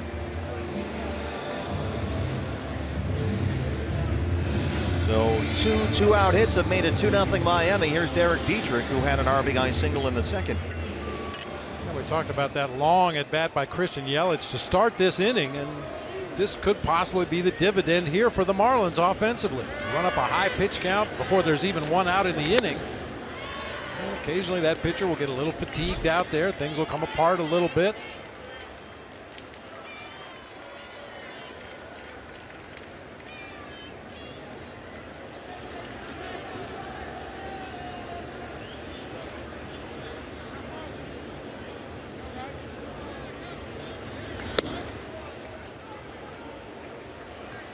Wellington Castillo has either noticed something or just doesn't like the rhythm now for Robbie Ray. He's going to call a quick timeout, go out to the mound, let him catch his breath a little bit, talk about some strategy here on this at bat by Dietrich. He's fallen behind 2-0. Mike Butcher.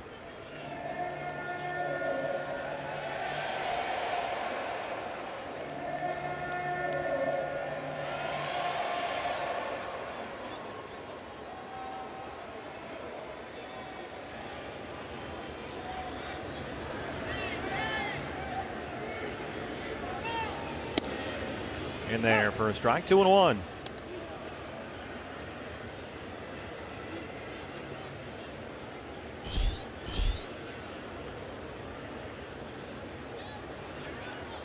He's had a long second, now a long fourth. 70 pitches, 48 strikes. In the dirt, 3-1. Echeverria, the shortstop, would be next.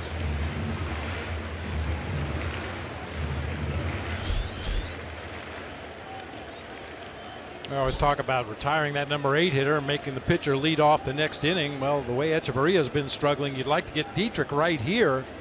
Start the next inning with the 8 and 9 hitters.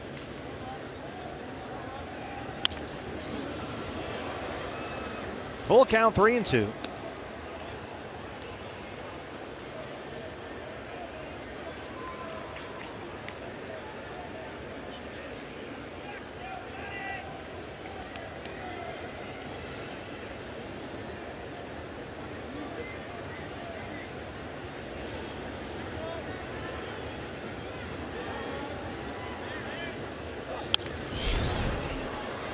More foul balls.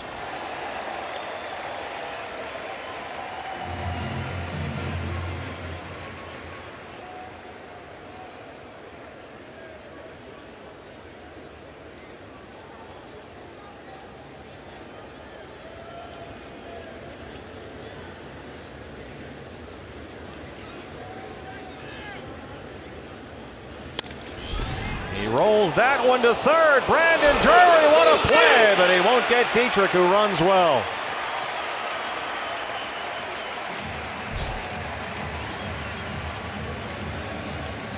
They don't get the out at first, but they keep Johnson at third, and Drury saves a run right there. Yes, indeed, he did. Nice diving stop. That ball was ticketed for that left field corner. Nice stop, almost behind him. And a big throw across the diamond, but as you mentioned, Dietrich runs extremely well, busting it down that line, sniffing a base hit. Well, Chip Hale has said that Brandon Drury is a top-flight third baseman, and the coaches believe he is very even defensively with Jake Lamb. I think we just saw why right there. Ed Hickox will go out there and break this up. A Mike Butcher mound visit. Bullpen quiet for the Diamondbacks, trying to get out of this fourth inning. Robbie got the first 2 batters after a long battle with Yelich. He struck him out, then got Stanton to fly out. And at that point, he looked like he was in a nice rhythm there. He had set down 6 in a row. But Ozuna singled. Johnson doubled him home. Now Dietrich's got a base hit. His second hit tonight. He's 2 for 2. And they're on the corners for Danny Echeverria, the shortstop, who flied out his first time up.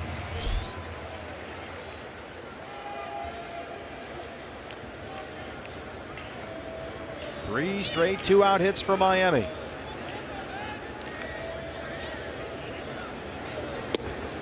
There's a strike, 0-1.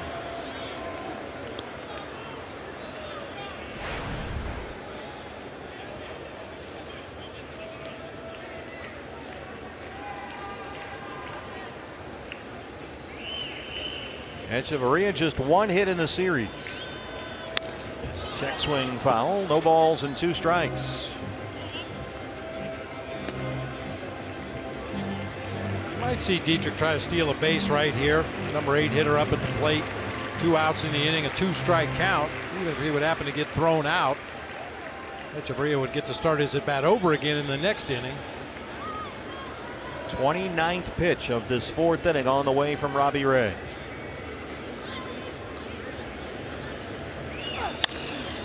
He rolls it to Segura. Robbie Ray a long 4th. Marlins get 1 more. Diamondbacks trail it 2-0.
McDonald's in Millis, Massachusetts. It's tough. Yeah, you got a whole grill. You're cooking 30 hamburgers at once. They're yelling at you. Exactly. Yeah. And then you make them fry all hot, and then you have to go to the freezer to get more stuff. It's not easy.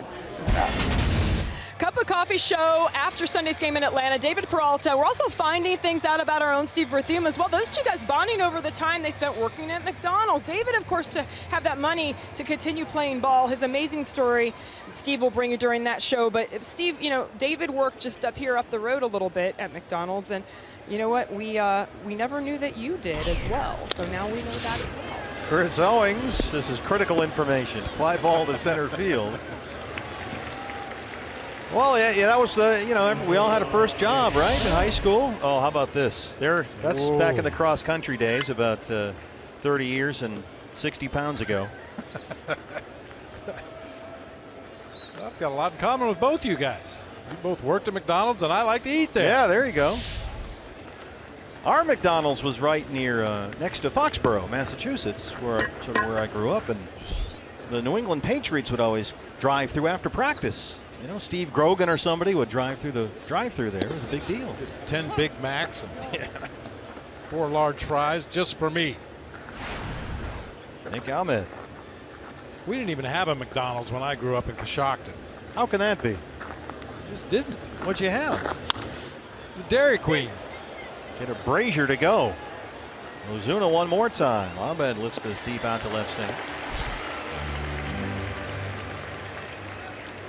What was your first job? How did you work your way through school? I started mowing lawns and shoveling snow. You know, when I was very young, old enough to hold the shovel and push the mower. And man, I had every lawn in the neighborhood. I was quite the Donald Trump of 10th Street. Well, you have a monopoly going. That's hard work too.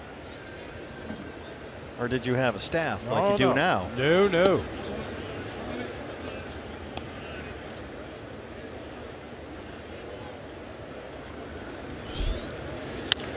I had a variety of different jobs growing up. Worked at the county landfill. At the dump. I was the scale master, is what that was my official title. Weighing people's garbage? Weigh the truck as it came in, they'd go up and dump and then come back through, and you weigh them again on the way out and determine how much they owe you. And they just put a kid in that? That seems like an important job. Echeverria, that's why they gave it to you. That's right. A 1, 2, 3, 5th for Conley. Diamondbacks trail the Marlins 2-0.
Spark Diamondbacks trail Miami 2-0.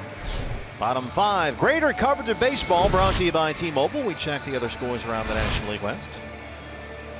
And nothing ends right now. We're early now. Yeah. Because we're out here and they're out there. But the Padres are hosting the Mets at Petco Park. And the Giants are hosting the Rockies at AT&T Park.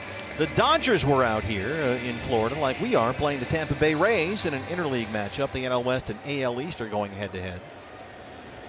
And they had an off day, and you always like to show pictures of your fishing excursions on the trip. So we've got some pictures that we managed to get a hold of from the Dodgers, who had a fishing trip. I think you're going to like them. Well, they're Dodgers; they can't be that good. Yeah. Not those fish. These fish were in the ocean. At least that's what we were told. Adam Conley, the pitcher, leads off the Miami 5th against Robbie Ray. For that Colorado Rockies Giants game tonight, Chris Russin, the left-hander that pitched an outstanding ball game against the Diamondbacks on that last homestand against Matt Cain. Still looking for his first win of the year. It's been a very rough season for the back end of that Giant rotation. Cain and Peavy, those guys have been getting hit hard. But the Rockies rotation has been really good. Surprisingly good. Who knew?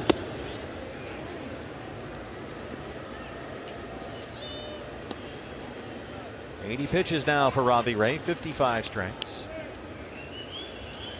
He has walked one. He's got 4 strikeouts. Given up 4 hits. 2-2.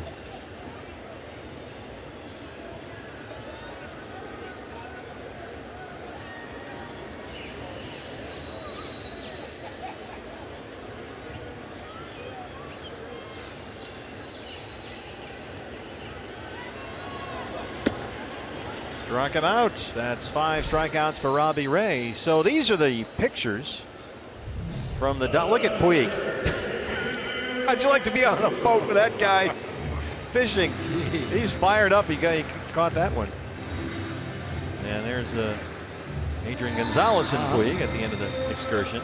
I'm not sure you would have done this because you don't like to go out on the water. You like to stay near land. Not much. I mean, we did in Seattle last year. We went out into the harbor or the bay or whatever it was, but we didn't really get out into open water, so I was okay with that.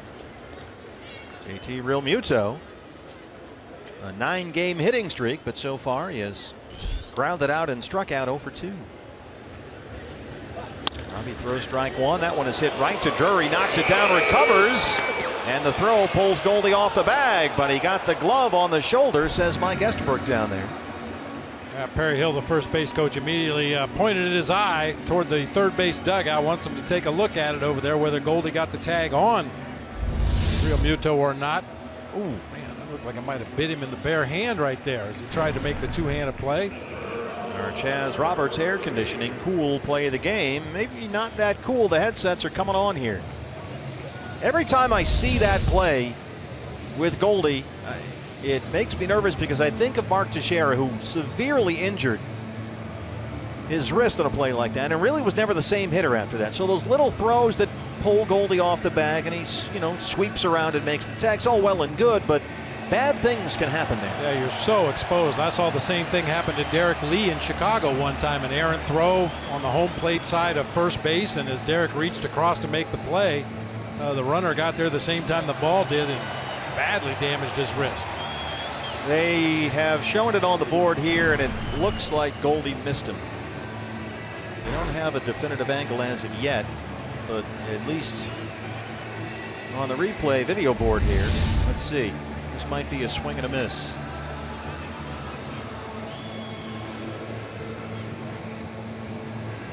But you need indisputable video evidence to overturn the call on the field, which in this case is out. But he appears to run by the glove unless it just sort of nicked him on the side of the arm.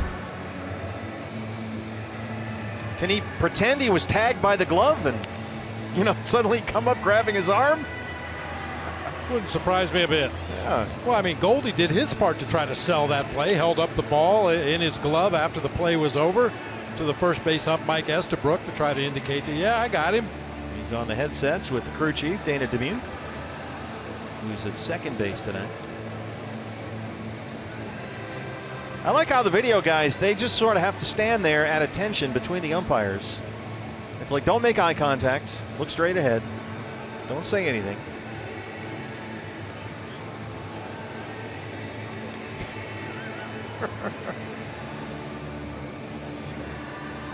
But it's a good advertisement for the MLB.com at Bat app, which is on his hat there.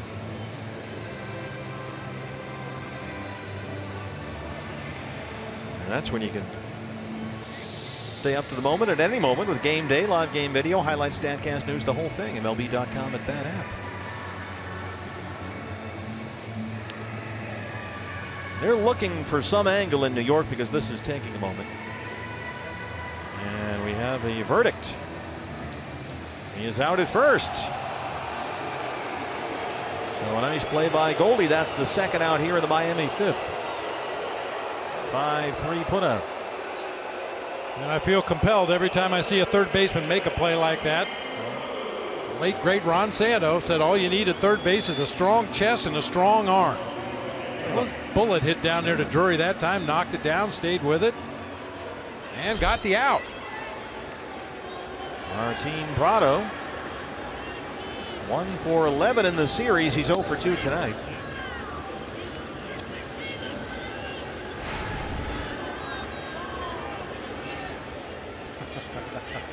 Umpires are hearing it from some of the fans here.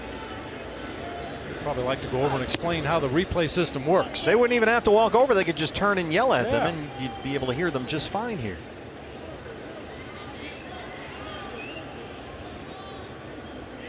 You can hear individual people cough in this ballpark. Boy, and players will tell you they would much prefer a full house because then it's just constant noise, like white noise almost. You don't hear individual voices, but when you have a smaller crowd, you tend to hear everybody that raises their voice. Hey, Bradley. Yeah, I hear you.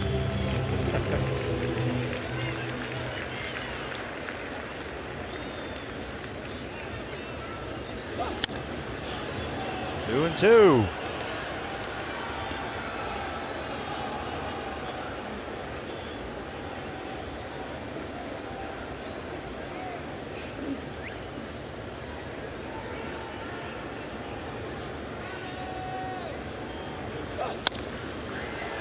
Right center field, Chris Owings, David Peralta on that new sod they laid out there. And it's a 1-2-3 inning for Robbie Ray. We'll head to the 6th. Diamondbacks down 2-zip.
Adam Conley has come as advertised, giving up only one base hit. It's 2-0 Marlins. Hey, fans, when the D-backs win, you win at Papa John's. The day after every Diamondbacks win, you get 50% off your regular menu price online order at Papa John's. Enter promo code DBACKS50 at papajohns.com. You can see how that roof opens up here. It's very different from the Chase Field roof. It's just sort of one big sliding cover. That whole thing just slides forward. Tonight we are open up on a beautiful night in Miami. Gene Segura leads off the Arizona 6th against Adam Conley, who has pitched to beauty so far through 5. 1 hit, a single. He has walked 1 and struck out 6. Coming off 7 2/3 no-hit innings in his last start against the Brewers. Gene Segura back in there, not at 100% right now, but as Chip Hale put it today, somewhere in the 90s in terms of his readiness. That tightness in the hip flexor area. Gene has run well the last few days, and the coaches feel that as long as he's all right with playing in his own mind, they're okay with it, because if he's not confident he can play without getting hurt, then he's likely to get hurt, and everybody was in agreement he should be back in there tonight. And he bangs that into left center. Segura has the second D-backs hit. A single to lead off the 6th.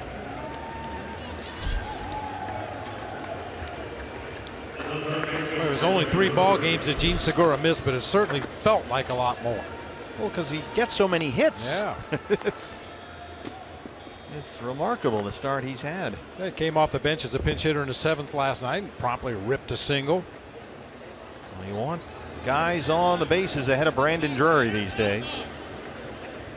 Some stirring in the Marlins bullpen now. Brandon has flied out, grounded out 0 for 2.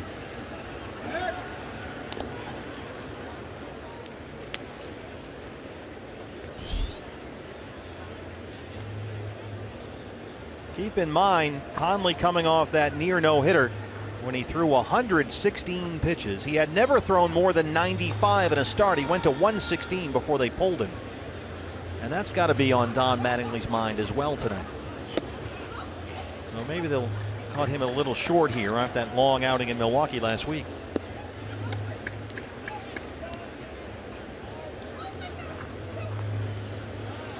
And given the way the Marlins bullpen has pitched in this series, I'm sure that Don Mattingly has a lot of confidence in those guys down there. He'll get a right-hander and a left-hander throwing the Miami pen.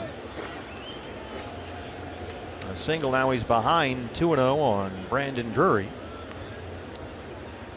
Rick Breslow is the lefty. And Brian Moore is the right-hander. Conley now at 85 pitches, 55 for strikes. 7 innings out of the Marlins bullpen in this series. They've given up 5 hits and no runs. Looked pretty good. dominating in doing it. Yeah, their closer Ramos, he is tough. Ramos has saved both games in this series, had a 10-pitch save Tuesday and a 9-pitch save last night. He does not mess around. And we're going to get a mound visit here from Juan Nieves. The stall is in full swing for the Marlins.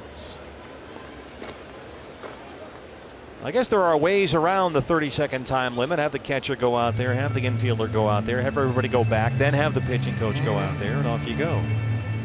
Yeah, this was a common occurrence when Don Mattingly was managing the Los Angeles Dodgers. It seemed like every situation caught the Dodgers by surprise, and he had a very veteran pitching coach in Rick Honeycutt sitting beside him over there to help him with that pitching staff. Interesting to see the dynamic between Juan Nieves and his skipper here in Miami and see how it goes as far as the usage of the bullpen and when you get them up. Nieves has been a pitching coach. He was with the Red Sox before he came to the Marlins. Moore is the right-hander, Breslow the lefty. Segura at first after a leadoff single. 2 balls, no strikes to Brandon Drury, who's 0 for 2. Hammers that one foul well down the left field line. It's in the third deck. Wow. That was Stanton-esque. That ball may lay up there, oh, I don't know, till opening day next year. There's no one up there to catch it. There's not a soul in the upper deck. He hit it into the third deck. Wow. 2-1. The way he's hit the ball, we shouldn't be surprised. Makes another home run swing. Watch where this thing lands. That's the third deck up there, and it catches the corner, and it's still sitting there. If you're in the ballpark, if you can find the elevator, get up there and get it. 2-2. Well, you're right. He can hit anybody's fastball. Yeah. Couldn't keep that one fair. Rolls this one in the hole. Prado in front of Echeverria. They get the force on Segura, but that's all.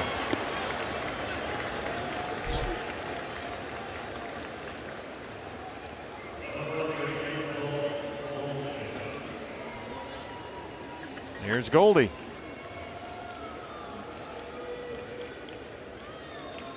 He has struck out and flied out 0 for 2. And that's going to be it for Adam Conley. Here comes Don Mattingly. Conley done after 88 pitches, 58 strikes. Diamondbacks trying to come back here in the 6th, down 2-0 back after this.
In his first start in the major leagues, a left-hander rookie for the Dodgers by the name of Tommy Lasorda uncorked 3 wild pitches in the first inning. And to add insult to injury, on one of the wild pitches, he ran in to cover home plate and got spiked by Wally Moon sliding into home plate. That was the Brooklyn Dodgers back in those days. Yeah. 55. They moved in 57. New pitcher for the Marlins is the right-hander Brian Morris. We saw him last night. He worked his 7th, gave up 1 hit, a single by Segura.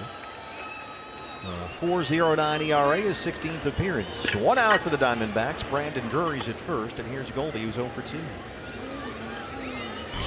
Trying to get something going. Diamondbacks still with just 2 hits, but they've got Conley out of there now. Looking for the soft underbelly of that Miami bullpen.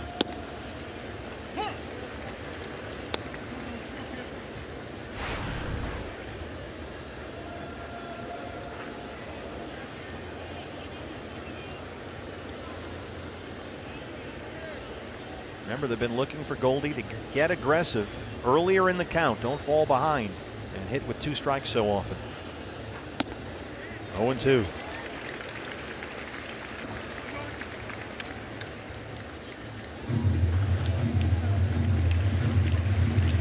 Chip-Dale joke. It seems like every time you look up, Goldie's hitting with 2 strikes. He's been hitting with 2 strikes in every at-bat tonight.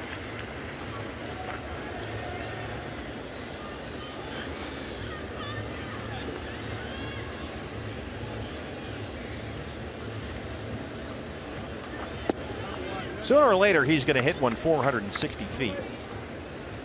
And everything's going to change. It just kind of feels like we're waiting for that big blow, the big home run, whatever it is.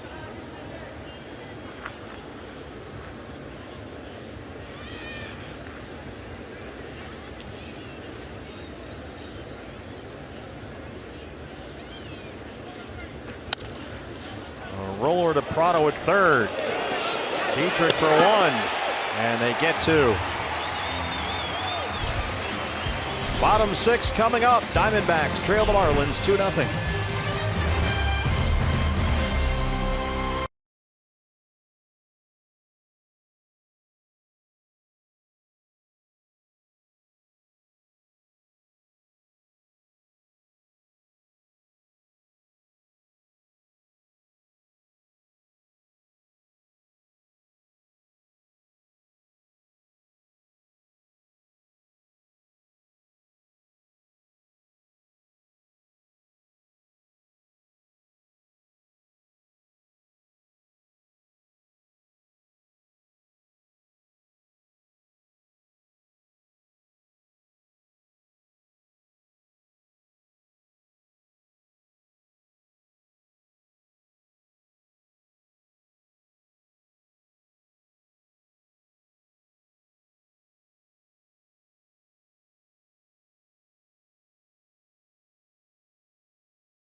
Not the bottom of the 6th inning. It's still the top of the 6th because a very late challenge on that out call at first base on the Goldie double play ball.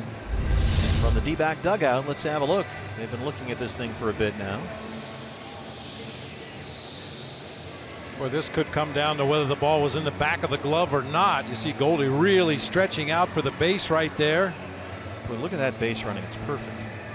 Hits the front edge of the bag right there, and then the ball hits the back of the glove. It looks to me like he's safe. I agree. We are told they are also challenging the play at second base on Brandon Drury. Prado to Dietrich. Let's see here. Oh, that looked okay. And again, it's not a catch until the ball is in the back of the mitt.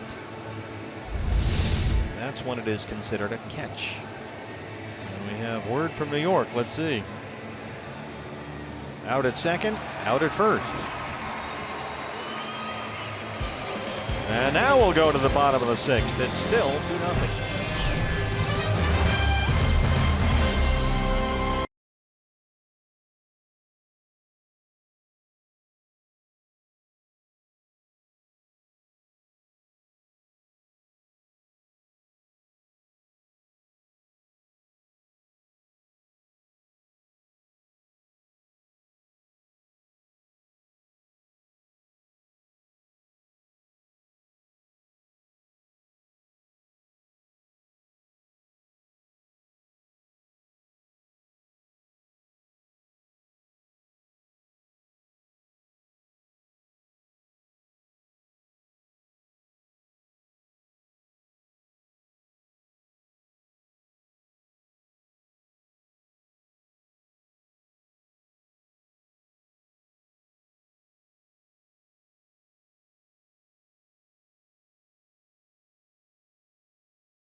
Open here. Diamondbacks trail the Marlins 2-0. And fans, beginning May 12th, Diamondbacks baseball will be televised in Spanish. Oscar Sori on the play-by-play. Rodrigo Lopez on the color. It's on Fox Sports Arizona Plus.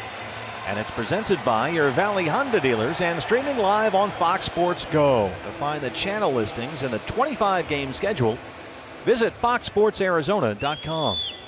Oscar, one of the best in the business, doing Spanish radio just down the row here to our right, as Christian Yelich leads off the Marlins sixth against Robbie Ray. Robbie's labored a bit, but he's pitched a nice ball game so far. Only 2 runs allowed on 4 hits. He has walked just 1, struck out 5. But the D-backs have only 2 hits so far. A Castillo single in the 4th and a Segura single in the 6th. That has been the offense tonight. An interesting note when I was out in the hall between innings there.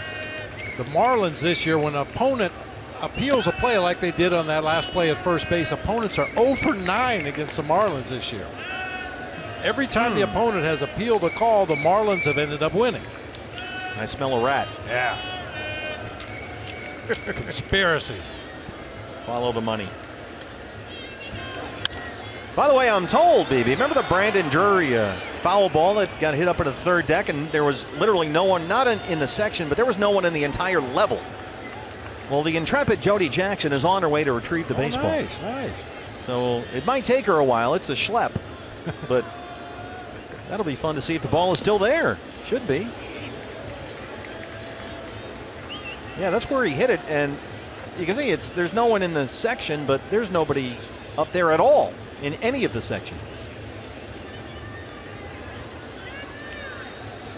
I'll be a surprised fan on opening day next year when they sell this place out and somebody goes to their seat up there in the left field corner and says, hey, there's a ball here. Well, if Jody can find it, she can find her keepers.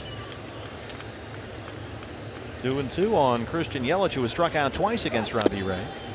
Oh, this has been a rough at bat for Wellington Castillo. A couple of foul tips. Yelich with a couple of emergency swings and fouled him right into the D-backs catcher. Some ballparks, if you hit a foul ball into an empty section, people would race for it. Sure. But here they go, yeah, it's too high. Too muggy. 2-2.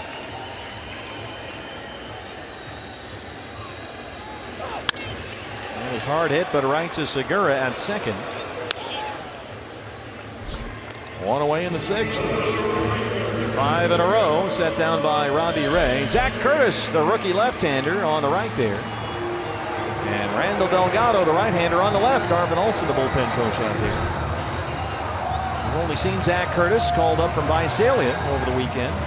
One time so far. Giancarlo Stanton has walked and scored and flied out 0 for 1. And Stanton's been a lot more patient this year. Including tonight. Over his last 10 games, he's walked 10 times. And he has seen a pretty healthy increase in his walk rate so far this year. In fact, it's up to a career high. So he's become much more selective.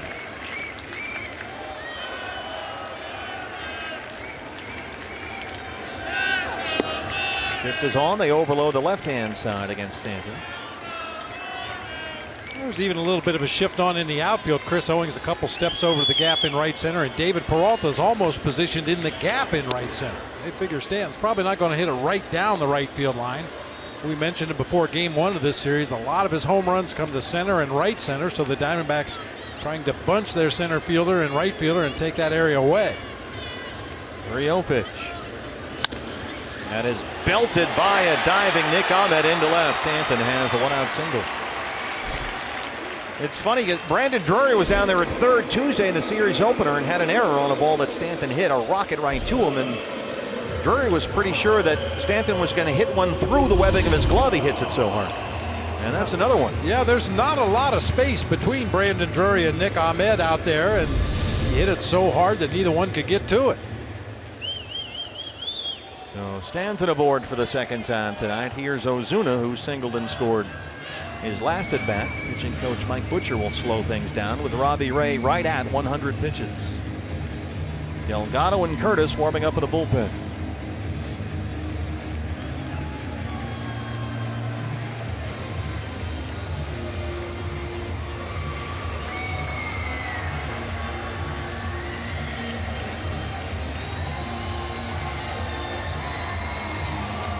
I'll tell you, Robbie's done an outstanding job tonight using all of his pitches, pounding away at the bottom of the strike zone, occasionally elevating that fastball.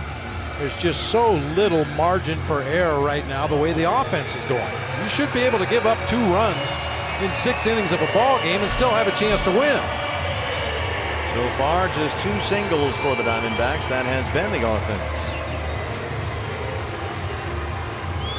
He labored through a difficult second and a really long 4th, but he's hung in, trying to get through the 6th.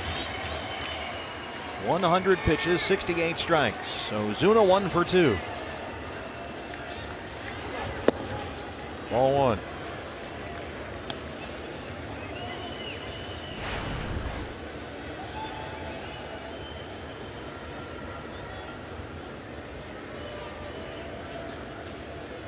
Ozuna's got good power. He's homered in 3 of his last 4 games. 1-1.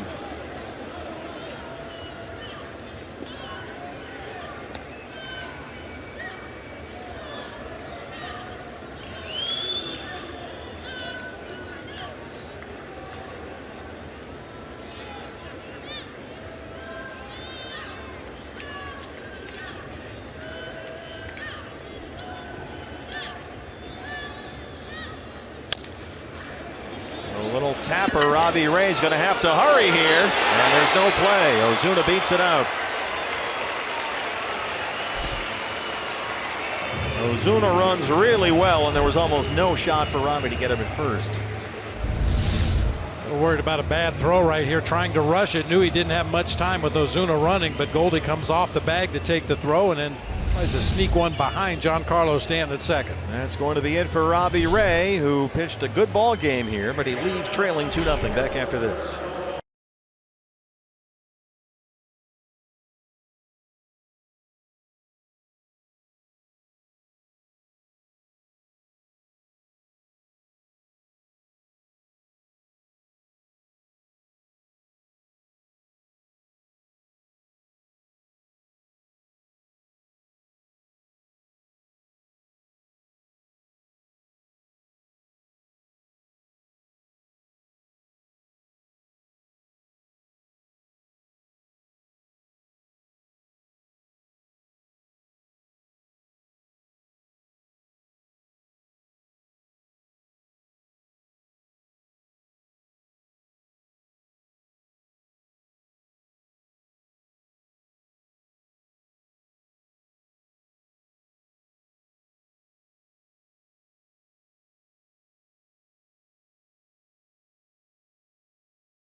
Miami 2-0, and sure enough, the intrepid Jody Jackson is up there looking for the Brandon Drury foul ball in the third deck. Yeah, she's too high. I think she's got it's like second, third row. Yeah, second or third row, and it should be right near the end of the row. Yeah. I see a napkin and some popcorn. This is. Jody, you get an A for effort for this one. Well, I thought I'd been everywhere in this park, but I have not been here, so. Should be right around there. Yeah, I think somewhere to your left right there. Getting warmer. I'll keep looking. All right. Randall Delgado in to face Chris Johnson. Marlins with 2 on and 1 out. Nobody tell Jody that we already got the ball. Wait, are these mics on?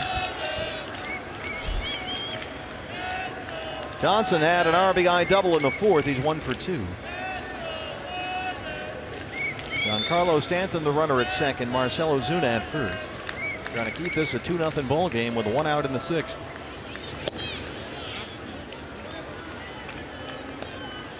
Randall already with 14 appearances this year. He's thrown 17 1/3 innings in relief already.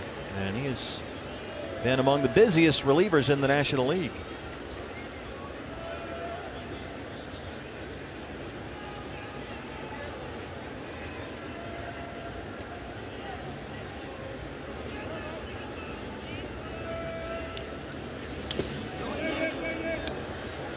And that's not a good thing to throw that many innings when you're the tourniquet in the bullpen. And by that I mean Randall's a guy that kind of comes in when the team is behind and tries to stop the bleeding and just hold the other team in check till the offense gets it going. And when you've been on the field as often as Randall has this year, that's not a good sign. Well, Josh Coleminter has been working coming off that shoulder injury to get back to being that guy. But as Chip Hale was telling us the other day, it takes a while when you want to stretch him out. First, he's got to get healthy, then he's got to be able to go 3, 4, 5 innings. So that's a process. 2-1 pitch.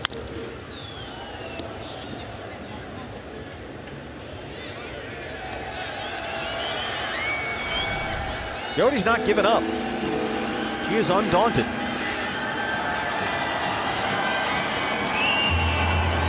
It's got to be right around there, sir. Yeah, I thought, I mean, you know, I could be wrong. I thought it was the third row, and I saw the ball kind of rolling toward the aisle there, so I thought it would be right at the end. I think somebody went up there and snagged it when we weren't looking. I didn't see anybody up there. Yeah. 2-2. Blasted right to Drury. 2 down. Well, that was another shot right at him. He's been, I mean, he's been playing like hockey goalie down there in this series.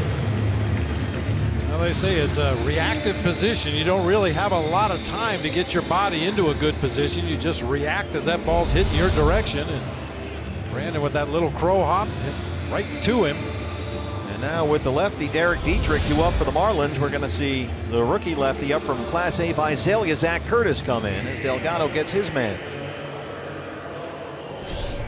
2-0, 2 on, 2 out. Zach Curtis on the way in.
And Chip Hale will go to his 23-year-old rookie lefty at Zach Curtis, who got a critical double play ball in his major league debut late in Saturday's game at Chase Field against the Rockies. Just called up from Class A Visalia. He went straight from A ball of the big leagues, and here he is, little 5'9" lefty with that unusual low arm slot crossfire delivery. But he has put up some big strikeout and big save numbers in the Diamondbacks minor league system. He's been a closer at King County. He's been a closer at Hillsborough. And he's up here from Visalia, where he was closing games for J.R. House. And he'll face the left-hand hitting Derek Dietrich. Dietrich 0 for 3 this season against lefties. Obviously doesn't get a lot of playing time against lefties. 1 strikeout in his 3 at-bats. And Zach Curtis is used to getting big outs. He has worked primarily as a closer. He was a starting pitcher at Middle Tennessee State. He's a Blue Raider. And he's a guy who will attack the strike zone. Very aggressive approach out there. He's got 4 pitches, being a former starter, so he's not your conventional 2-pitch closer. Trying to strand 2 with 2 down. Dietrich is 2 for 2, an RBI single in the second. He singled his last time up.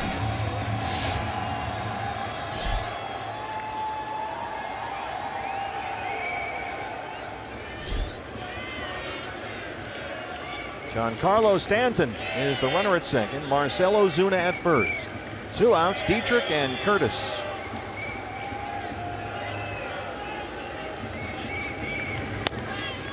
One pitch, a tapper back to the mound. He's got to hurry. Zach Curtis recovers, and Goldie gets the glove out of the way just in time. So 1 pitch, and Zach Curtis does the job again. We'll go to the 7th. It's still 2-0 Marlins.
In this game, we saw Brandon Drury hit one sky high into the very last row of the very top deck here at Marlins Park on this beautiful night with the roof open. And so, yes, I came up here trying to find that ball.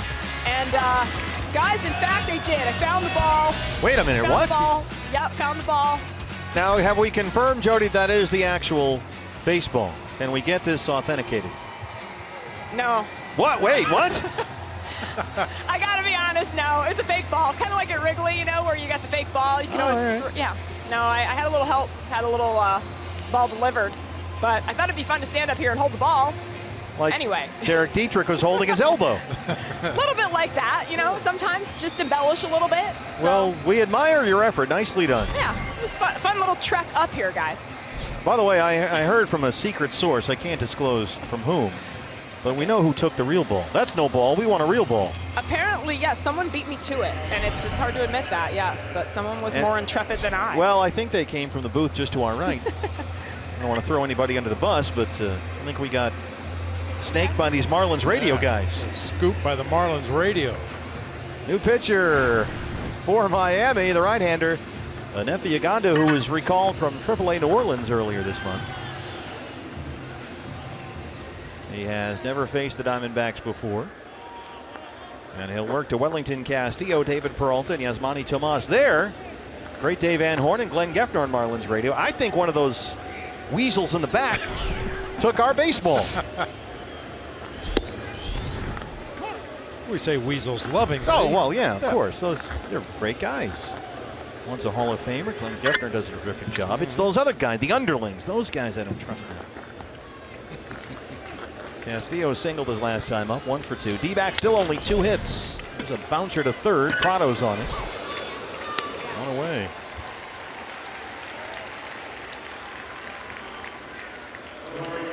Sooner or later, this offense, BB, has got to snap out of this, right? Yeah, you would think so. I mean, baseball's always been a game of cycles. You're never quite as good as you look when things are going well, and you're never quite as bad as you look when things are going bad. But at some point, you'd like to see it turn around, at least some hard hit outs. Yeah. Peralta has been hit by a pitch and walked. Homered here last night. I mean, you always have to give credit to the other team. These guys are making a lot of money to try to get Diamondbacks hitters out. You know, that's their job. So, you know, unfortunately, they've been a little better than our offense has been in this series. Another soft roller. Regondo's there. 2 down. Yeah, you could go back through the first 2 games of this series and the first 6 innings of this ball game here tonight, and you could probably count on one hand the number of hard hit balls the Diamondbacks have had offensively in this series. Yeah.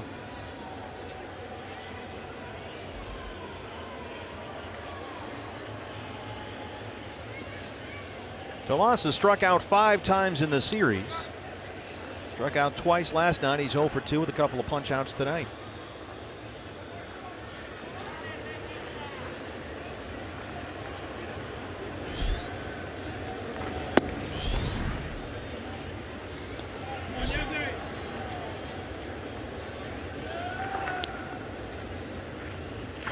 I see those Marlins dance troupe has changed their outfits. What are they? The Energy Squad? Or The Energy Squad. Yeah. They're wearing bright yellow outfits now. I mean, it's like a Busby Berkeley production between innings. They suddenly just burst into a spontaneous dance. And it's all choreographed. Apparently. 2-0. This is hit into left center, and that's a base hit for Yasmani Tomas. Ozuna over to cut it off, and Tomas has just the 3rd D-backs hit a 2-out single. That was a well struck ball that time by Yasmani Tomas. Well, and you're right about Marcell Ozuna out there in center. You look at his body and you say, man, this guy can't run. He covered a lot of ground there to keep that ball from going into the gap for extra bases. He is a big dude out there, Marcell Ozuna. 6'1", 225. He's dropped 20 pounds from where he was last year. They thought the extra weight was affecting the way he moved out there. Chris Owings 0 for 2. He has struck out and flied out.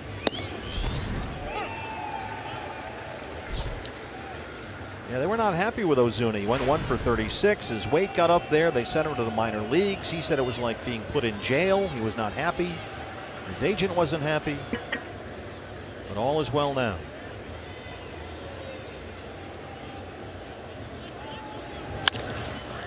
Get out, ball. Oh, come on. Derek Dietrich takes a base hit away from Chris Owings. We stretch at Marlins Park. Diamondbacks down 2-0.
action here on top of the dugout. Bottom 7. Zach Curtis back out there for the Diamondbacks, who trail it 2-0. Time now to go places. Valley Toyota says, let's go places. We are on the road after this ball game. We'll fly to Atlanta for 3 against the Braves. Zach Greinke and Aaron Blair, former Diamondback, go tomorrow. Shelby Miller, Julio Teheran Saturday. Patrick Corbin, Mike Foltynewicz on Sunday. And then after that, we fly to Denver, BB, for 3 against the Rockies. We get to deal with those guys again. So this is a long trip here. Don't get into Atlanta till probably around 2 o'clock in the morning after this game tonight. Right back to the ballpark tomorrow. Yeah. Danny Echeverria leads off the Miami 7th against Zach Curtis. Boy, this guy is Mr. Efficiency. 2 pitches, 2 outs. He's been very impressive so far, Zach Curtis. Gets a little smile on his face there.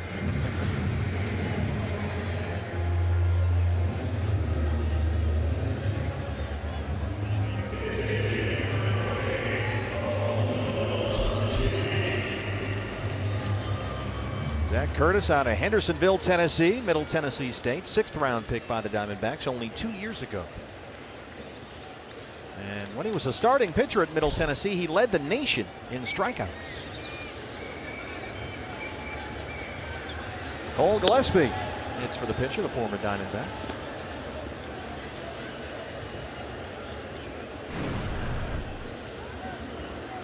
Gillespie had been hitting about 200 down at AAA New Orleans this year, called up when D. Gordon got suspended.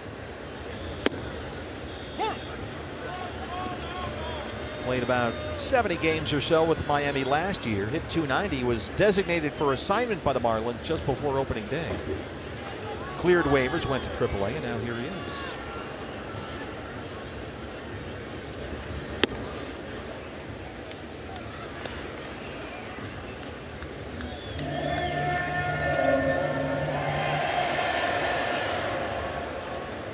Gillespie out of West Linn, Oregon, played at Oregon State. Broke into the big leagues for the Diamondbacks back in 2010. Ooh, good slider down and in that time, right under the hands of Gillespie. Well, they tell us he's got 4 pitches. Mid-90s fastball, tough slider that really wipes out lefties. A nice changeup and a curveball. Strikes out. Cole Gillespie, first major league strikeout for Zach Curtis.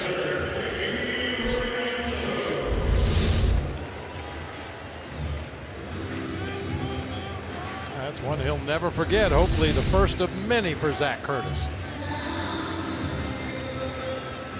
Well, JT Realmuto, the leadoff hitting catcher, steps in now. Got a 9-game hitting streak on the line. He's 0 for 3.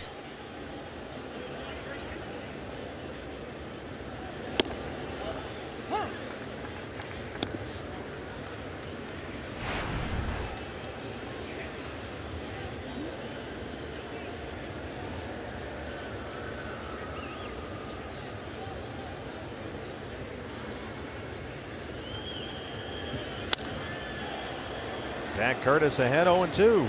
Boy, Zach does a nice job of hiding that ball. Obviously not as tall in stature as a lot of pitchers in Major League Baseball, but kind of uses it to his advantage. Has that lower release point than hitters are used to seeing.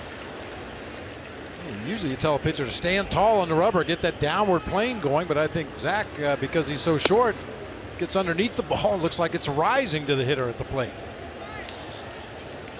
Drafted in 2014, 24 appearances at Hillsborough with the Hop short season ball.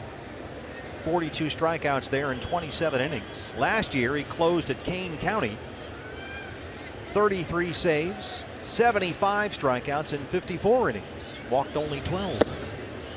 And he's got 2 strikeouts in the big leagues. He gets Gillespie and Realmuto to close out the 7th. 4 up, 4 down for Curtis. D-backs trail 2-0.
Bullpen, they trail it 2-0. Hey fans, join the D-backs for Throwback Thursdays presented by Chase. Before each Thursday home game, fans can pick up a collectible poster.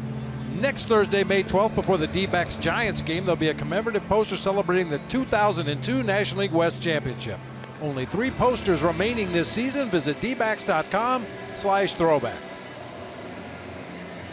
8th inning here at Marlins Park, and the new pitcher for Miami is David Phelps, who's been a swingman. He's been a starter, a reliever, a long guy, a 5th starter, but he's really settled in here to a back into the bullpen role and done very, very well. A 1.13 ERA in 13 appearances. And we saw David Phelps come in and pitch Tuesday's series opener in the 8th inning, and he struck out the side on 12 pitches. He got Castillo, Owings, and Ahmed 1-2-3.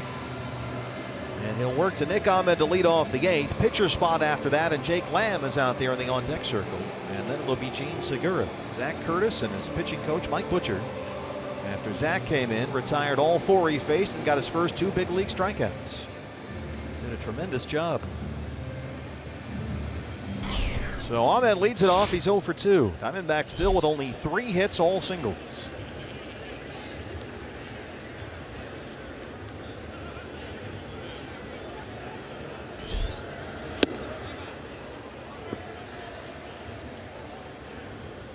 Phelps in this role, Bob, really seems to have turned into a power pitcher.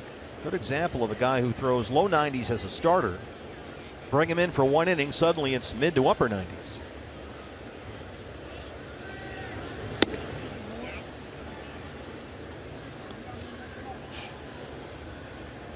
Miguel Rojas takes over at second base, replacing Derek Dietrich.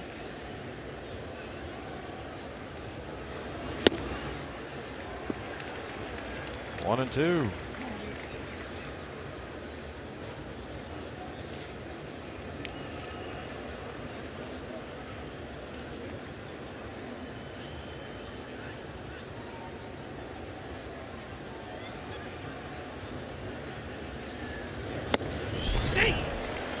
Same deal with David Phelps.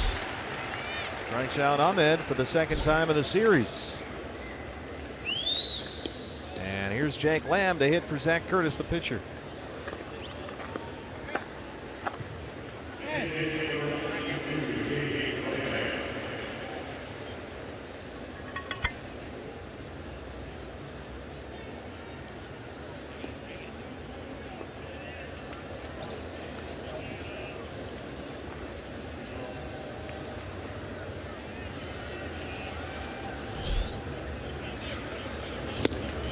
Jake at 282, he's got 3 home runs.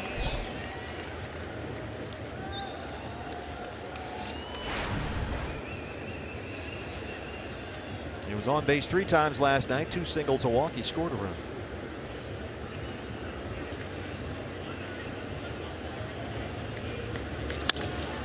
This is lifted out to Yelich in left, backing up, but he's got room on the warning track out there.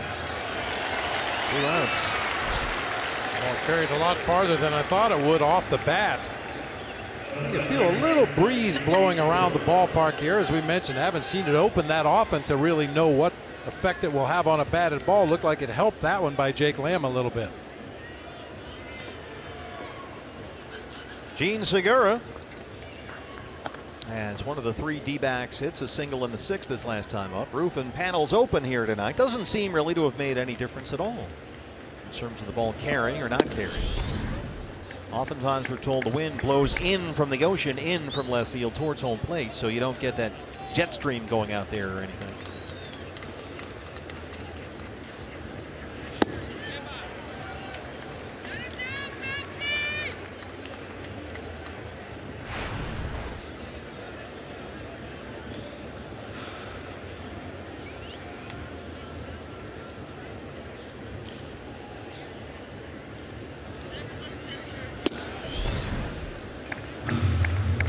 Balls and a strike. One of those guys that throws easy gas. It doesn't look like he's working exceptionally hard out there on the mound, but that ball leaves his hand. Just explodes on the way to the plate. David Phelps pitched collegiately at Notre Dame. He was a Yankees draftee originally, a 14th round pick back in 08. And when he was was working as a starter or a long man. The fastball would sit in the low 90s. It was an average fastball. He'd be more of a ground ball guy. But now he's an 8th inning power pitcher. Danny Echeverria, long throw, pulls Johnson off the bag, and Segura is safe.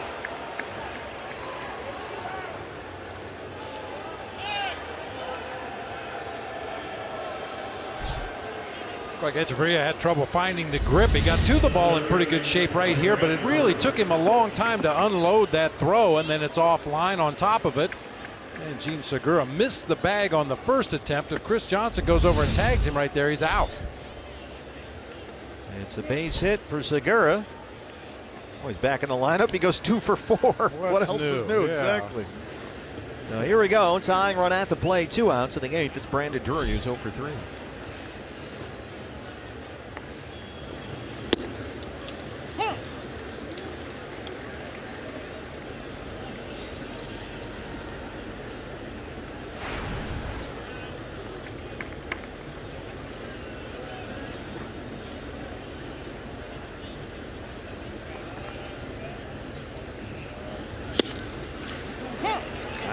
Is in there for a strike, and it's quickly 0-2.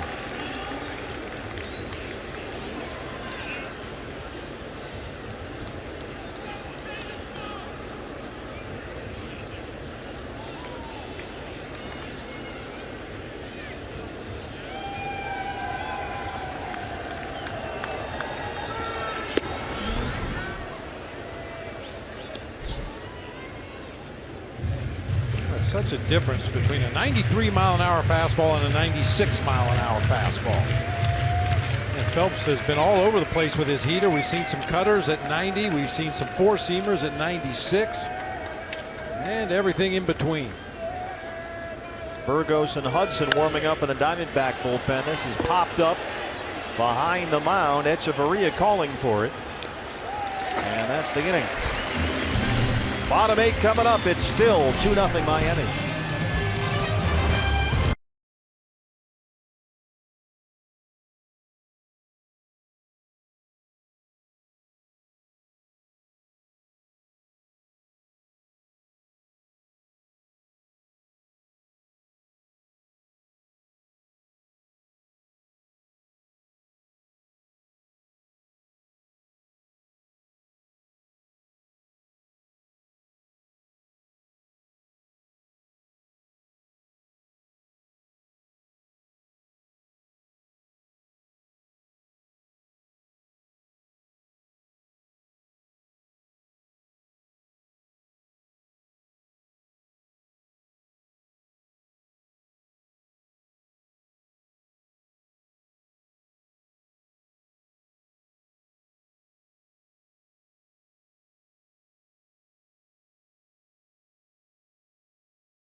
Nothing. Time now for our Jimmy John's delivery of the game. Zach Curtis certainly delivered. The lefty just up from Class A Visalia.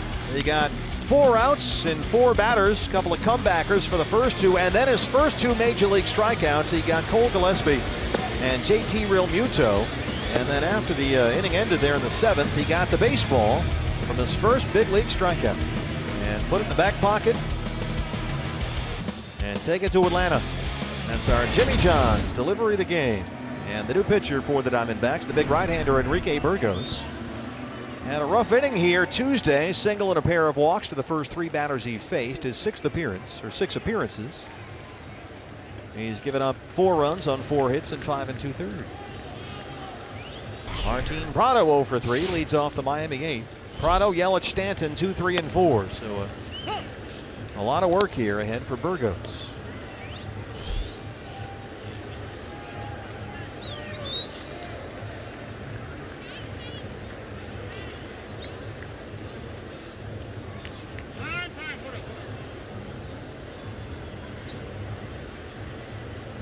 It's a strange game, partner. Yeah, what do you got?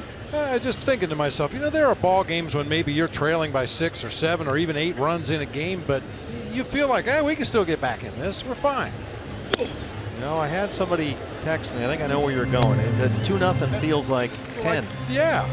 You know, there's just nothing going on offensively. No kind of sustained pressure on the other team or the other pitching staff at all. And a 2-0 lead feels nearly insurmountable, although a bloop and a blast, and you got a tie game. Yeah, I thought we had a chance with Drury up there, the way he's been going. We saw the defensive changes for the Diamondbacks. Jake Lamb now at third. And Drury moves over to second. Segura moves over to short, replacing Nick Ahmed, who comes out. Lamb will hit 9th. Pitcher spot now 8th for the Diamondbacks.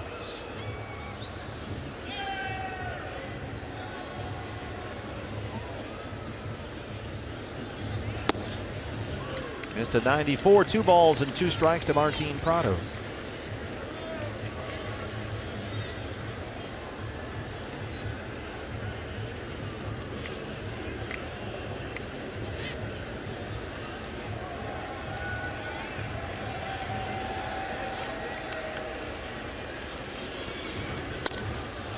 This is lifted in the seats and out of play.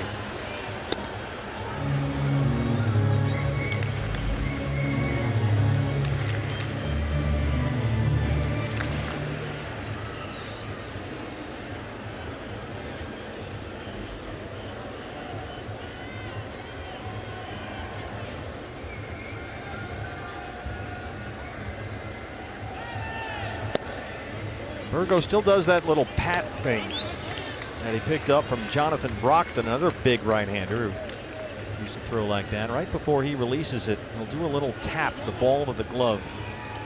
Sort of a timing mechanism for him. He's a big guy out there at 6'4", 250. And to help coordinate everything, synchronize everything, there's a little tap right before he throws the ball. Right there. Prado reaches out and dunks it into right center, a base hit. Leadoff single for the Marlins.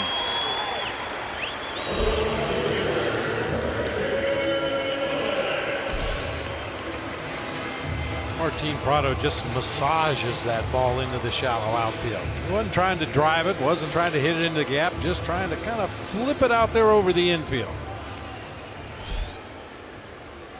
Christian Yelich 0 for 3, struck out twice.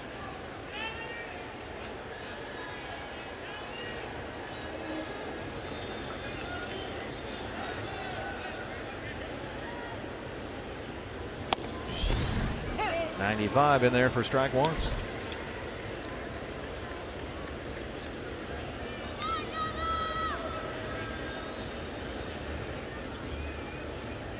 Yelich through the first month of the season walking almost twice as often as he did last year, and at the same time he's cut down on his strikeout rate, so he will work the count and see a lot of pitches.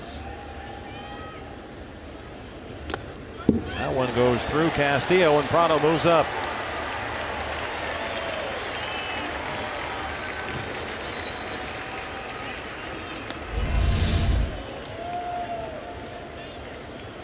Really pulled that ball over to the first base side of home plate that time. Wellington was set up on the other corner, couldn't reach across quickly enough. Pass ball puts Prado at second, and a 1-1 count on Christian Yelich with Stanton on deck.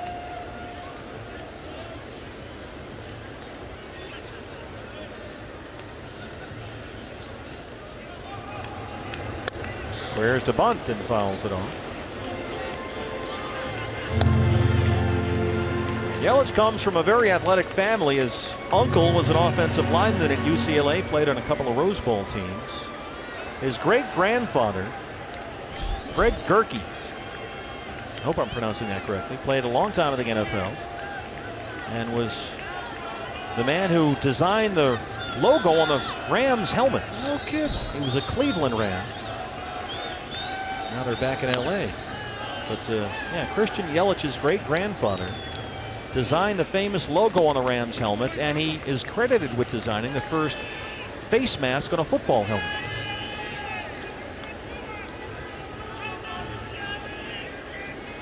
You wonder what took so long. Exactly. They're still redesigning those things. Giancarlo's got one on his baseball helmet that looks good, as you pointed out last night. 1-2. 95 missed, 2 balls and 2 strikes.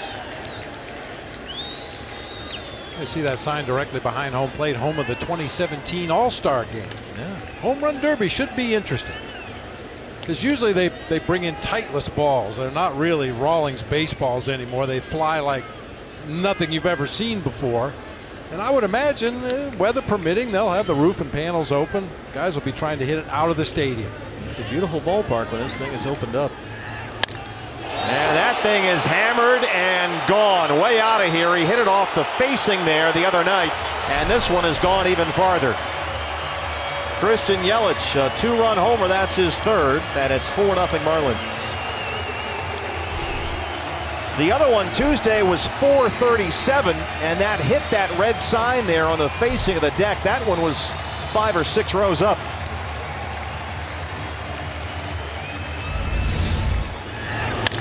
Oh, horrible location mistake right there. That ball's on a tee inside part of the plate. Yelich knew it was gone right away. Way back there. Christian Yelich. He's only 24 years old. Got a very bright future ahead of him. So 4-0 Marlins now. And here's Giancarlo Stanton, who was walked and singled. He's 1 for 2.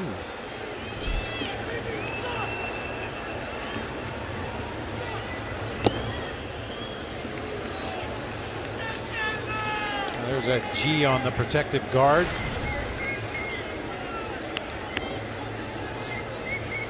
That looks cool. It does. Yeah.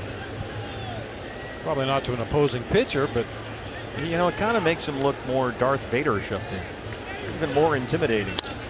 This one is blasted to left. And it's off the wall. Stanton will take the turn and cruise into second. Giancarlo Stanton, his 4th double. And 3 batters, 3 hits against Enrique Burgos.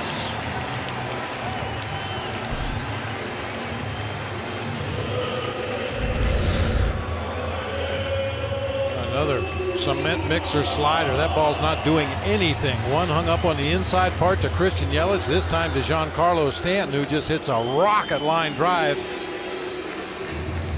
Bangs it off the wall out there in left field.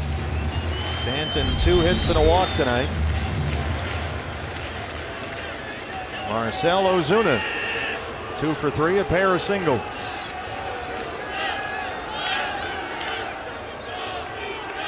Nobody throwing in the Diamondback bullpen.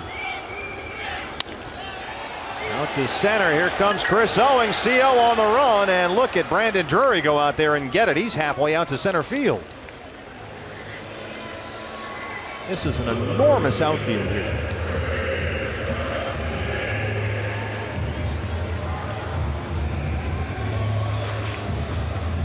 Good reactions there by Brandon Drury. Good first step. Just turns immediately and runs to the spot where he thinks the ball's going to come down. Good thing he did, because CO wasn't even in the vicinity yet.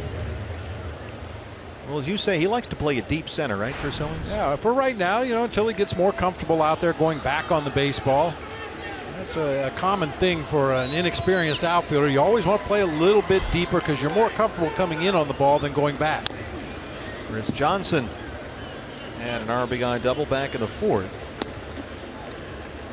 Pitcher spot is up next for the Marlins, and Ichiro comes out at the on-deck circle. And the biggest hit of the game here Tuesday in a pinch hit roll. 53 hits away from 3,000.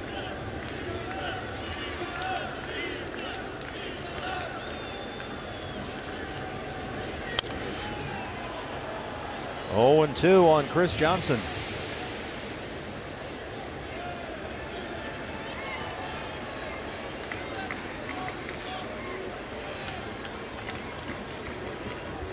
Chris Johnson still getting paid by the Cleveland Indians. He's making basically the league minimum as a Marlin this year. Cleveland acquired his contract from Atlanta and then released him, owing him $7.5 million this year and $9 million for next year. Ooh. Yeah, ouch.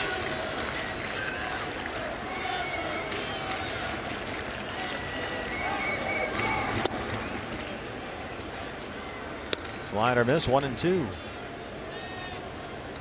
He signed as a free agent with the Marlins in January. Last year he was with the Braves. Atlanta traded him to Cleveland in the deal that involved Michael Bourne and Nick Swisher. And he was released in December and hooked up with the Marlins about a month later.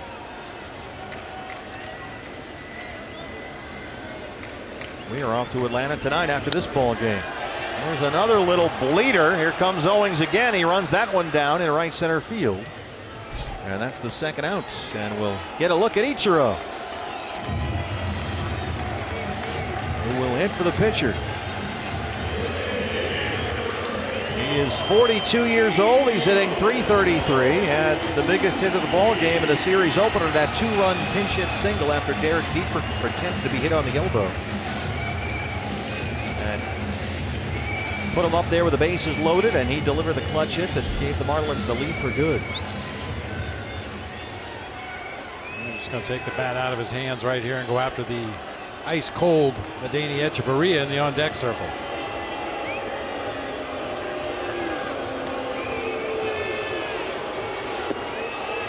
And the capacity crowd here, they're not happy. They want to see him get to 3,000 in a Marlins uniform. That guy's really mad. Is irate. Hot. He is hot. What? Look at him.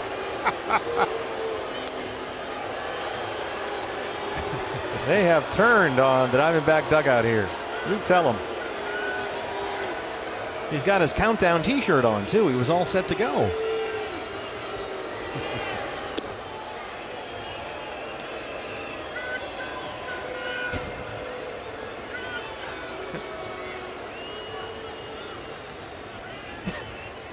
He doesn't understand baseball strategery.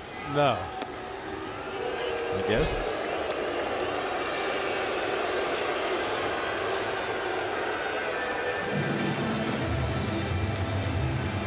Well, you got to see Ichiro walk. Yeah. That's something. And here is Adeiny Echeverria, 0 for 3. Look, he's been counting down. He's got a different shirt. That guy's still going. He looks like Paulie from the Rocky movies. Hey, the meat guy's sticking his head in the picture.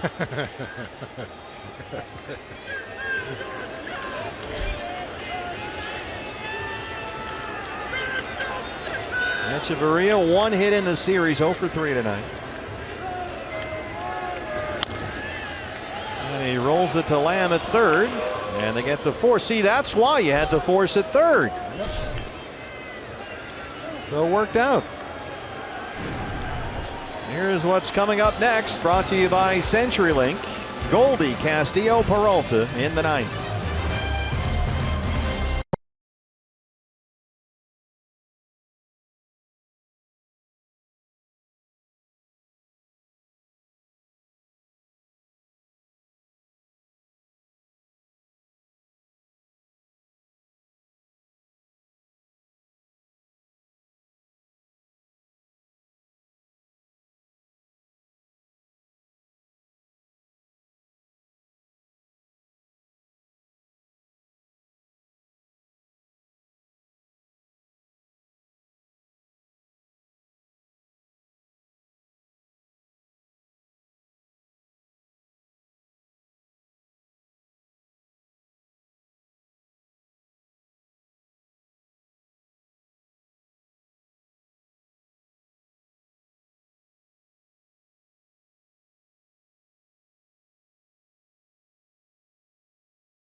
Diamondbacks trail Miami 4-0. Our Gila River game summary. The Diamondbacks, once again, the offense has scuffled. They've got only 4 hits, all singles, all scattered. And in the meantime, the Marlins have put up 2 more in the 8th inning on the long home run by Christian Yelich. So a 2-0 game is now 4-0 as we start the 9th and on to close for the 3rd time in this series. Is the right-hander A.J. Ramos for the Marlins, who had a 10-pitch save Tuesday and a 9-pitch save last night. He's pitched 2 innings, struck out 3, otherwise zeros across the board. Goldie, Castillo, Peralta 3, 4, and 5 in the Diamondback 9th. Goldie 0 for 3.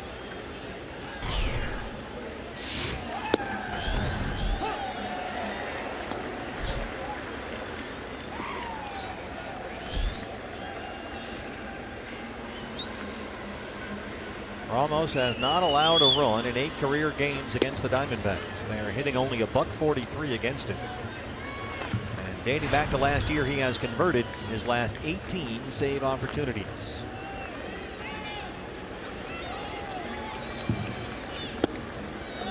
One and two.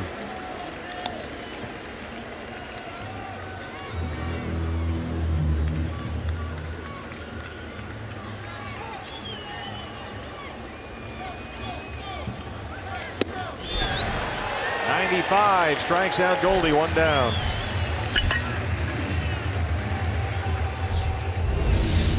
Up the ladder fastball. Everything was down, down, down early in the at-bat, but goes up above the belt with that fastball.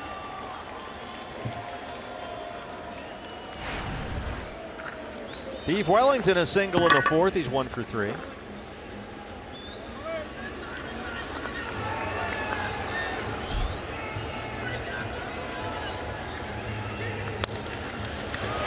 Popped up. Rojas underneath from second base. 2 down. Diamondback Live postgame show follows our ball game. Jody Jackson will have reaction from the clubhouse. And what is about to become the 6th straight loss for the Diamondbacks. They are really scuffling right now. In the meantime, the Marlins are rolling. For them, this will be their 10th win in 11 games and a 3-game sweep. David Peralta, last man standing.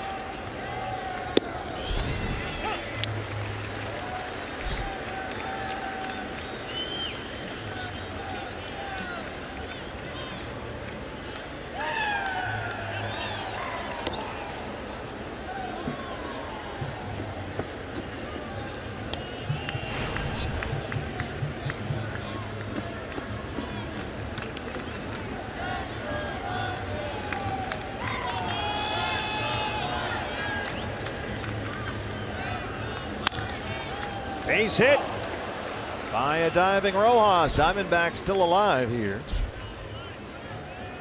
A 2-out single for Peralta. And that'll bring up Yasmani Tomas. This will tell you the kind of night it's been offensively for the Diamondbacks. Wellington Castillo had a 2-out single back in the 4th inning. He moved up to second base on the walk to David Peralta. That's the only runner the Diamondbacks have had in scoring position tonight. And one of those nights, just their 5th hit. All singles. Tomas singled his last time up. He's 1 for 3.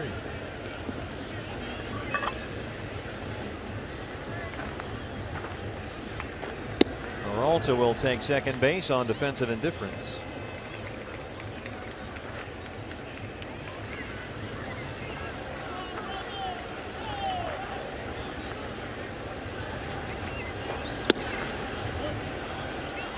Almost. You see a guy come off the mound the way Ramos did after that delivery, you start to wonder if he's okay out there. He really walked off the first base side, maybe just upset with himself for overthrowing that pitch. Gave up a 2-out single. Now he's behind on Tomas. Things have been going all his way so far in this series. Juan Nieves is pitching coach.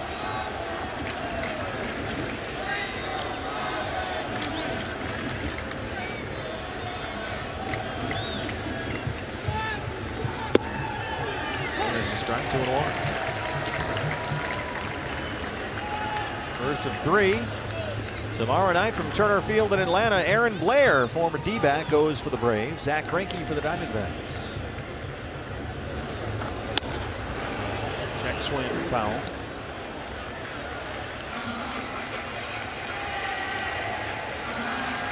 That'll be a... What time is that? 7:35 local time. 4:35 start tomorrow night. Diamondback Live pregame show comes away at 4 o'clock back home in the Valley. Greinke and Blair tomorrow in Atlanta. 2-2 to Tomas. Got him. 2 strikeouts in the inning for A.J. Ramos. The Marlins sweep the 3-game series, and the Diamondbacks have now lost 6 in a row. Move along. Other than Zach Curtis's outing tonight, nothing good to take from this ball game. That's all you can do. We will move along and get on an airplane and head to Atlanta. D-backs are out, hit 9-5. They drop it 4-0. Conley the win, he's 2-1. Robbie Ray pitched well, but got the loss, he's 1-2. Ramos the save, 2 hours and 47 minutes in front of 16,704. A complete wrap-up of this ball game. Reaction from the clubhouse is on the way. Diamondback Live postgame show brought to you by CenturyLink is next.